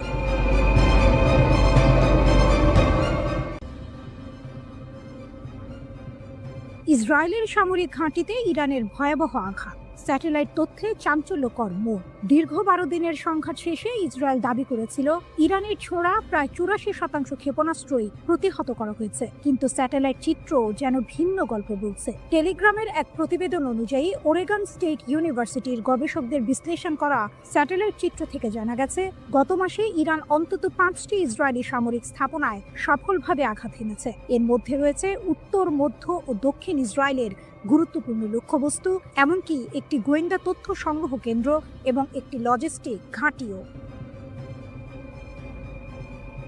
রাডার স্যাটেলাইট ডেটা, লুকানো সত্যের উন্মোচন। এক চাঞ্চল্যকর তথ্য উঠে এসেছে রাডার স্যাটেলাইট ডেটার ভিত্তিতে। এই ডেটা ক্ষেপণাস্ত্র হামলার সাথে সামঞ্জস্যপূর্ণ বিস্ফোরণের ক্ষয়ক্ষতি স্পষ্টভাবে চিহ্নিত করেছে। ইসরায়েলি সামরিক বাহিনী কঠোর সেন্সরশিপ আইনের কারণে এই হামলার তথ্য আগে প্রকাশ করেনি। এমনকি যোগাযোগ করা হলে ইসরায়েলি সেনাবাহিনী এই বিষয়ে কোনো মন্তব্য করতে অস্বীকৃতি জানিয়েছে। ইসরায়েলি সামরিক সেন্সরশিপ আইন সক্রিয় সংঘাতের সময় সংবেদনশীল নিরাপত্তা তথ্য প্রকাশে কঠোর বিধিনিষেধ আরোপ করে, যা এই গোপনীয়তার মূল কারণ। বিমান প্রতিরক্ষা ব্যবস্থার দুর্বলতা, কৌশলগত বিপর্যয়। টেলিগ্রাফের প্রতিবেদন আরও বলছে, সংঘাতের প্রথম 8 দিনে ইরানের ক্রমবর্ধমান সংখ্যক ক্ষেপণাস্ত্র ইসরায়েলের বহুল আলোচিত বিমান প্রতিরক্ষা ব্যবস্থায় সফলভাবে প্রবেশ করেছে। বিশ্লেষকরা মনে করছেন সীমিত ইন্টারসেপ্টর ক্ষেপণাস্ত্র সরবরাহ, ইরানের আরও উন্নত প্রযুক্তি অথবা আক্রমণ কৌশলের পরিবর্তনের কারণে এটি ঘটেছে। ইরান ইসরায়েলের বিমান প্রতিরক্ষা ব্যবস্থাকে পরাজিত করার জন্য এক অভিনব কৌশল ব্যবহার করেছে, সমন্বিত ড্রোন এবং ক্ষেপণাস্ত্র হামলা। এই কৌশল অনুযায়ী আত্মঘাতী ড্রোনগুলো প্রথমে নিক্ষেপ করা হয়, যা ইসরায়েলি প্রতিরক্ষা ব্যবস্থাকে ব্যস্ত ও বিভ্রান্ত করে তোলে। যখন প্রতিরক্ষা ব্যবস্থা ড্রোনগুলোকে প্রতিহত করতে ব্যস্ত থাকে, তখন মূল ক্ষেপণাস্ত্রগুলো সফলভাবে লক্ষ্যবস্তুতে আঘাত হানে। নাম প্রকাশ না করার শর্তে টেলিগ্রাফকে একজন জ্যেষ্ঠ ইরানি কর্মকর্তা বলেছেন, এই ড্রোন ব্যবহার ছিল ইসরায়েলি প্রতিরক্ষা ব্যবস্থাকে পরাস্ত করার একটি ইচ্ছাকৃত কৌশল। ড্রোন নিক্ষেপের মূল লক্ষ্য হল তাদের সিস্টেমগুলোকে ব্যস্ত রাখা, ওই কর্মকর্তা বলেন। সংঘাতের অপ্রত্যাশিত বাঁক, ইরানের প্রতিশোধ ও মার্কিন যুক্তরাষ্ট্রের হস্তক্ষেপ। 13 জুন ইসরায়েলি সরকার ইরানের বিরুদ্ধে বেআইনি আগ্রাসন শুরু করে, যার ফলে অনেক জ্যেষ্ঠ কমান্ডার, পারমাণবিক বিজ্ঞানী এবং সাধারণ নাগরিক নিহত হন। এর প্রতিক্রিয়ায় ইরান 24 ঘন্টারও কম সময়ের মধ্যে ক্ষেপণাস্ত্র ও ড্রোন হামলা চালিয়ে প্রতিশোধ নেয়। এরপর ট্রু প্রমিস 3 এর অধীনে ধারাবাহিক প্রতিশোধমূলক অভিযান চালানো হয়। যুদ্ধ আরও তীব্র হয় যখন 22 জুন মার্কিন যুক্তরাষ্ট্র ইসরায়েলের পক্ষে যুদ্ধে প্রবেশ করে।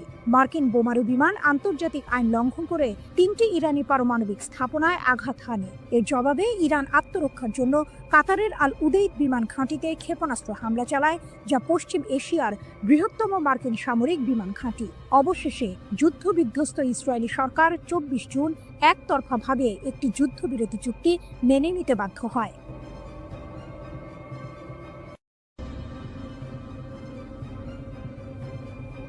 ভয়ঙ্কর এক সংবাদের শিরোনাম, কিন্তু তার ভেতরের কথা আরো গভীর। ইরান বলছে তারা এখনো কোনো ক্ষেপণাস্ত্রের শহরের দরজা খোলেনি। এর মানে কি? এর মানে হলো তাদের আসল আঘাত করার ক্ষমতা এখনো অব্যবহৃত।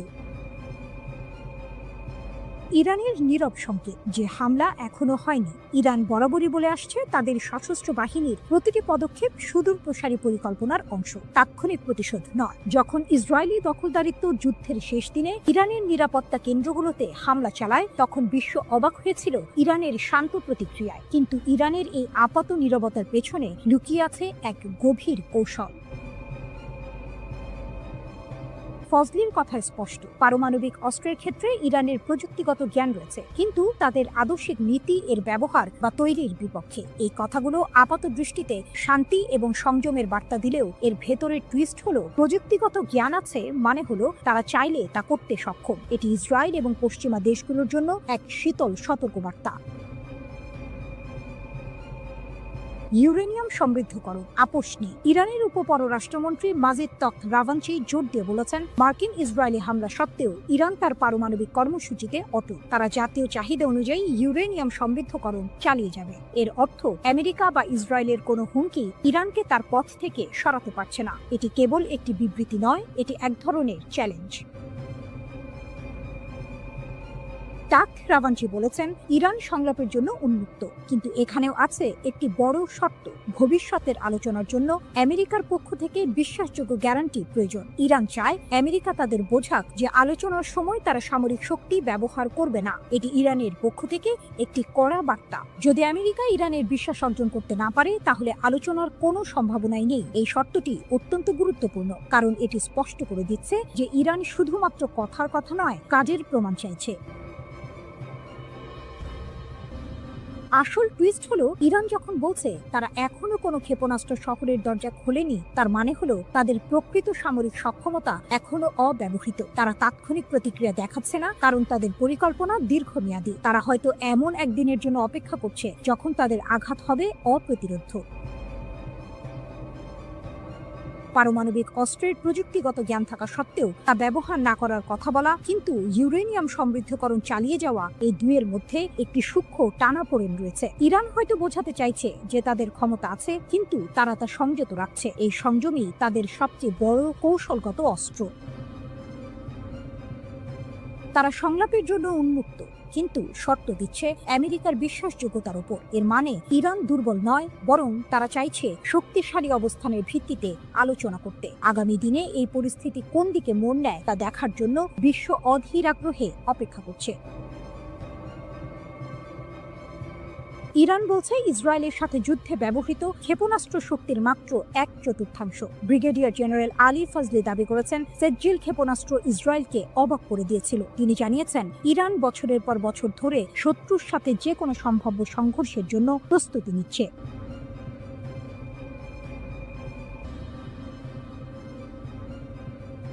ইসরায়েলের কপালে চিন্তার ভাঁজ। ইরান নাকি এবার ধ্বংসাত্মক আর অভূতপূর্ব জবাব দেবে। ইরানের নতুন হুঁশিয়ারি। ইসরায়েলের কপালে কি আছে? মধ্যপ্রাচ্যের রাজনীতিতে আবারও উত্তাপ ছড়িয়েছে। ইরানের শীর্ষ সামরিক কর্মকর্তারা ইসরায়েলের বিরুদ্ধে কড়া হুঁশিয়ারি দিয়েছেন।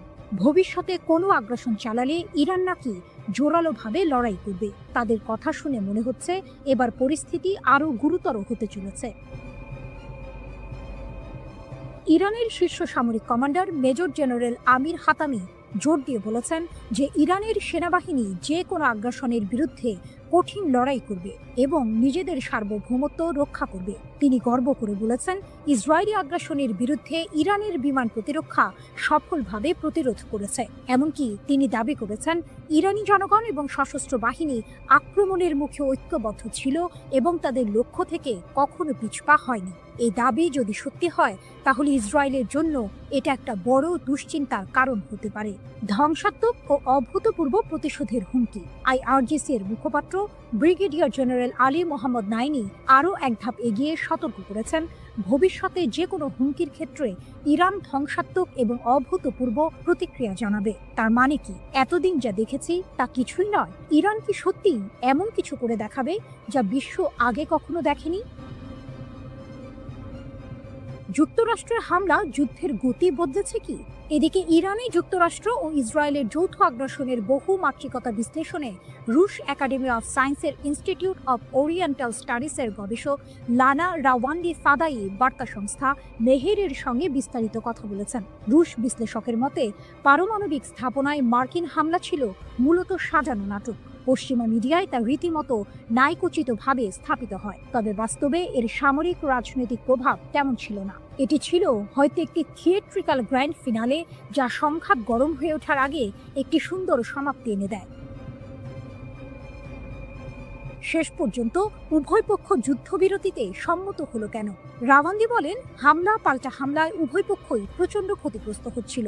ইসরায়েল মার্কিন সহায়তায় আকাশ প্রতিরক্ষা বজায় রাখলেও ইরানের ক্ষেপণাস্ত্র হামলা প্রতিহত করা যাচ্ছিল না। তাদের ক্ষেপণাস্ত্র ও সামরিক সরঞ্জামের ঘাটতি ক্রমেই স্পষ্ট হচ্ছিল। এর মাঝে ইরানের হরমুজ প্রণালী বন্ধের হুমকি ও ইয়েমেনি হুথিদের যুক্তরাষ্ট্রের বিরুদ্ধে চুক্তি বাতিল যুদ্ধকে আরও বিস্তৃত করে ফেলতে পারত। এই ঝুঁকি ট্রাম্প প্রশাসনকে একটি দ্রুত সমাপ্তি চাওয়ার দিকে ঠেলে দেয়। এছাড়া রাশিয়া, চীন, কাতার, তুরস্ক, আজারবাইজান সহ একাধিক দেশ কূটনৈতিক চাপ সৃষ্টি করে। ইরানের প্রতিশোধমূলক ক্ষেপণাস্ত্র হামলায় তেল আবিবের দক্ষিণে রিহোবেদ শহরে ইসরায়েলের বিখ্যাত সামরিক সংশ্লিষ্ট গবেষণাগার বাইসমান ইনস্টিটিউট অফ সায়েন্স পুরোপুরি ধ্বংস হয়ে গেছে। ইরানের সরকারি টেলিভিশন চ্যানেল প্রেস টিভির এক প্রতিবেদনে এর বিস্তারিত তুলে ধরা হয়েছে। এতে বলা হয়েছে, সামরিক শিল্প কমপ্লেক্সের সঙ্গে নিবিড়ভাবে যুক্ত ইসরায়েলি শাসন ব্যবস্থার বৈজ্ঞানিক ও সামরিক গবেষণার মূল ভিত্তি হিসেবে গড়ে ওঠা এই প্রতিষ্ঠানটি এখন কার্যত অচল ও বিধ্বস্ত।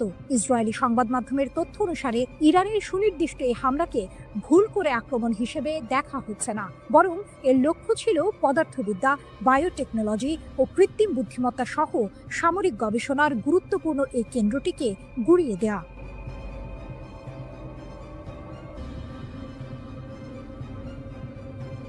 গরম খবর, আবারও উত্তপ্ত মধ্যপ্রাচ্য। ইসরায়েল যদি ফের কোনো ভুল করে তাহলে নাকি আরো কঠিন থাপ্পড় খাবে, এমনটাই হুমকি দিলেন ইরানের শীর্ষ জেনারেল আব্দুর রহিম মুসাভি। শুনে মনে হচ্ছে এবার বুঝি আর ছোটখাটো হুমকি নয়, আসল যুদ্ধের দামামা বাজছে। লেবাননের একটি টিভি চ্যানেলে দেওয়া সাক্ষাৎকারে ইরানের সশস্ত্র বাহিনীর প্রধান major general Abdur Rahim Musavi সরাসরি হুমকি দিয়েছেন ইসরায়েলকে। তার কথা পরিষ্কার, গত মাসে ইসরায়েল আর আমেরিকার হামলার জবাবে ইরান নাকি তাদের সব শক্তি ব্যবহার করেনি, অর্থাৎ যা হয়েছে তা নাকি ছিল শুধু ট্রেলার। যদি ইসরায়েল আবার একই ভুল করে তাহলে ইরান জাতি আর তাদের সেনাবাহিনী নাকি ইসরায়েলকে আরো কঠিন থাপ্পড় দেবে। 13ই জুন ইসরায়েল বিনা প্ররোচনায় ইরানের ওপর হামলা চালায়। সেই হামলায় সামরিক কমান্ডার থেকে শুরু করে পরমাণু বিজ্ঞানী এমনকি সাধারণ মানুষও মারা যান। এর এক সপ্তাহ পর যুক্তরাষ্ট্র যুদ্ধে নেমে পড়ে। আন্তর্জাতিক আইন, জাতিসংঘ সনদ সবকিছু তোয়াক্কা না করে তারা ইরানের 3টি পরমাণু স্থাপনায় বোমা হামলা চালায়। যখন ইসরায়েল আর যুক্তরাষ্ট্র হামলা চালাচ্ছে তখন কি ইরান চুপচাপ বসেছিল? মোটেও না। প্রতিশোধ হিসেবে ইরানের সশস্ত্র বাহিনী ইসরায়েলের দখলে থাকা কৌশলগত স্থাপনাগুলোতে আঘাত হানে। এখানেই শেষ নয়, পশ্চিম এশিয়ার সবচেয়ে বড় মার্কিন সামরিক ঘাঁটি কাতারের আল উদেইদ মার্কিন ঘাঁটিকেও তারা টার্গেট করে। এটা শুনে নিশ্চয়ই অনেকেই অবাক হচ্ছে। ইরান এতদিন ধরে শুধু হুমকি দিয়ে আসছিল, কিন্তু এবার তারা সরাসরি পাল্টা হামলা চালিয়েছে। 24 জুন ইরান সফলভাবে প্রতিশোধমূলক অভিযান চালিয়ে ইসরায়েল এবং যুক্তরাষ্ট্রের হামলা বন্ধ করতে সক্ষম হয়। শীর্ষ জেনারেলের দাবি, ইসরায়েল নাকি যুদ্ধবিরতির জন্য অনুরোধ করতে বাধ্য হয়েছিল যাতে তারা নিজেদের গুছিয়ে নিতে পারে। এই তথ্য যদি সত্যি হয় তাহলে পরিস্থিতি কিন্তু আরো ঘোলাটে, কারণ এতদিন আমরা যা জেনে এসেছিলাম তার চেয়ে আসল চিত্রটি হয়তো আরো ভিন্ন। যুক্তরাষ্ট্রের প্রত্যক্ষ সমর্থনেই মূলত ইরানে হামলা চালায় যুদ্ধবাজ ইসরায়েল। তবে পরের দিকে এই আগ্রাসন প্রবল প্রতিরোধের মুখে পড়ে এবং শেষ পর্যন্ত আন্তর্জাতিক কূটনীতির মাধ্যমে একটি যুদ্ধবিরতিতে পৌঁছায়। অপ্রকাশিত ক্ষমতা ও নতুন পর্যায়। মেজর জেনারেল মুসাভি আরও সতর্ক করেছেন, যদি যুদ্ধ দীর্ঘায়িত হয় এবং একটি নতুন পর্যায়ে প্রবেশ করে তাহলে ইসরায়েল নাকি ইরানের এমন ক্ষমতা দেখতে পাবে যা এখনো কাজে লাগানো হয়নি, অর্থাৎ ইরান নাকি তাদের আসল শক্তি এখনো দেখায়নি। তিনি এটাও বলেছেন, বছরের পর বছর ধরে ইসরায়েল আর তাদের সমর্থকরা ইরানের ওপর আঘাত হানার জন্য শক্তি সঞ্চয় করে আসছে। তাদের উদ্দেশ্য হলো পরমাণু ইস্যুকে অজুহাত হিসেবে ব্যবহার করে ইরানকে বিভক্ত করা, কিন্তু ইরান তাদের মৌলিক নীতি থেকে কখনো সরে আসবে না, যার মধ্যে ফিলিস্তিন ও তাদের জনগণের প্রতি সমর্থনও রয়েছে। তাহলে কি ইসরায়েল আর ইরান আবারও একটি বড় যুদ্ধের দিকে এগোচ্ছে?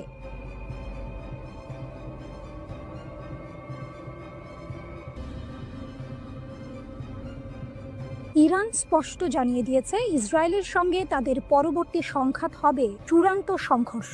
রাশিয়ার সংবাদ মাধ্যম আরটিকে দেয়া এক সাক্ষাৎকারে ইরানের একটি সূত্র এই তথ্য নিশ্চিত করেছে। এই ঘোষণা মধ্যপ্রাচ্যে নতুন করে উত্তেজনার পারদ চড়িয়ে দিয়েছে, কারণ ইরান বিশ্বাস করে তারা এখন ইসরায়েলের দুর্বলতা সম্পর্কে ওয়াকিবহাল এবং তাদের হাতে এমন উন্নত ক্ষেপণাস্ত্র রয়েছে যা ইসরায়েলের আকাশ প্রতিরক্ষা ব্যবস্থাকে সহজেই ভেদ করতে পারে। গত 13ই জুন ইসরায়েল ইরানের ওপর হামলা চালায়। ইহুদিবাদী দেশটির দাবি ছিল তেহরান পারমাণবিক বোমা তৈরির শেষ পর্যায়ে পৌঁছে গেছে। এই হামলায় ইরানের পারমাণবিক ও সামরিক স্থাপনাগুলো ক্ষতিগ্রস্ত হয়, শত শত মানুষ এবং পারমাণবিক কর্মসূচির সঙ্গে জড়িত বেশ কয়েকজন উচ্চ পদস্থ সামরিক কর্মকর্তা ও বিজ্ঞানী নিহত হন। এরপর 22 জুন যুক্তরাষ্ট্র ইরানের 3টি পারমাণবিক স্থাপনায় হামলা চালায়, যার মধ্যে ছিল নাতানজ ও ফোর্দোর ইউরেনিয়াম সমৃদ্ধকরণ কেন্দ্র।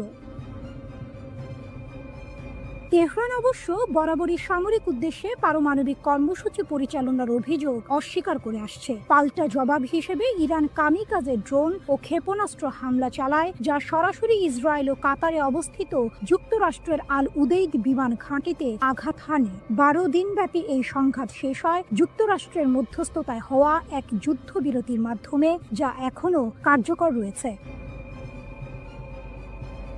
ইসরায়েলের দুর্বলতা উন্মোচিত। আরটিকে দেওয়া মন্তব্যে তেহরানের সূত্রটি জানায়, সাম্প্রতিক উত্তেজনার সময় ইরান ইসরায়েলি শাসনের দুর্বলতা শনাক্ত করতে পেরেছে। এটি একটি চাঞ্চল্যকর দাবি, যা ইসরায়েলের প্রতিরক্ষা সক্ষমতা নিয়ে প্রশ্ন তুলেছে। সূত্রটি আরও দাবি করে যে ইরানের কাছে এখনও নতুন প্রজন্মের হাজার হাজার ক্ষেপণাস্ত্র রয়েছে এবং যুদ্ধ শুরু হলে প্রতিদিন অন্তত কয়েকশো ক্ষেপণাস্ত্র ইসরায়েলের দিকে ছোঁড়া হবে। যদি এই দাবি সত্য হয়, তাহলে ইসরায়েলের আকাশ প্রতিরক্ষা ব্যবস্থার জন্য এটি এক বিশাল চ্যালেঞ্জ হবে। এমনকি উন্নত আয়রন ডোমও এত সংখ্যক ক্ষেপণাস্ত্র মোকাবিলায় কতটা সফল হবে তা নিয়ে সন্দেহ থেকেই যায়। এই সংঘাতের জন্য ইরান শুধু সামরিকভাবেই প্রস্তুত নয়, বরং অভ্যন্তরীণ সমর্থনও পাচ্ছে বলে দাবি করা হয়েছে। সূত্রটি জানায়, দেশের জনগণ এবং প্রবাসী ইরানিদের কাছ থেকে সরকার অভূতপূর্ব সামাজিক সমর্থন পাচ্ছে। এটি নিঃসন্দেহে তেহরানের আত্মবিশ্বাস বাড়াচ্ছে। যদিও ইরান জানে যে যে কোনো সংঘাতে যুক্তরাষ্ট্র ইসরায়েলের পাশে দাঁড়াবে, তবুও তেহরান এই চ্যালেঞ্জ মোকাবিলা করতে প্রস্তুত বলেও উল্লেখ করা হয়েছে। খামেনির দাবি ও ট্রাম্পের হুঁশিয়ারি। ইরানের সর্বোচ্চ নেতা আয়াতুল্লাহ আলী খামেনি তার সামরিক জবাবের বিষয়ে বলেন, ইসরায়েলি রাষ্ট্র কার্যত ধ্বংসপ্রাপ্ত ও নিষ্ক্রিয় হয়ে পড়েছিল। তার মতে, যুক্তরাষ্ট্রের হস্তক্ষেপ না হলে ইহুদিবাদী শাসন পুরোপুরি ধ্বংস হয়ে যেত। এটি ইরানের পক্ষ থেকে একটি বড় সড় দাবি, যা ইসরায়েলের সামরিক সক্ষমতা নিয়ে গুরুতর প্রশ্ন তৈরি করে। অন্যদিকে যুক্তরাষ্ট্রের প্রেসিডেন্ট ডোনাল্ড ট্রাম্প হুঁশিয়ারি দিয়ে বলেছেন, তেহরান যদি পারমাণবিক কর্মসূচি চালিয়ে যায় বলে যুক্তরাষ্ট্র বিশ্বাস করে, তাহলে আরও হামলা চালানো হবে। ইসরায়েলের প্রধানমন্ত্রী বেনিয়ামিন নেতানিয়াহু ইরানের বিরুদ্ধে আরও হামলার সম্ভাবনা উড়িয়ে দেননি।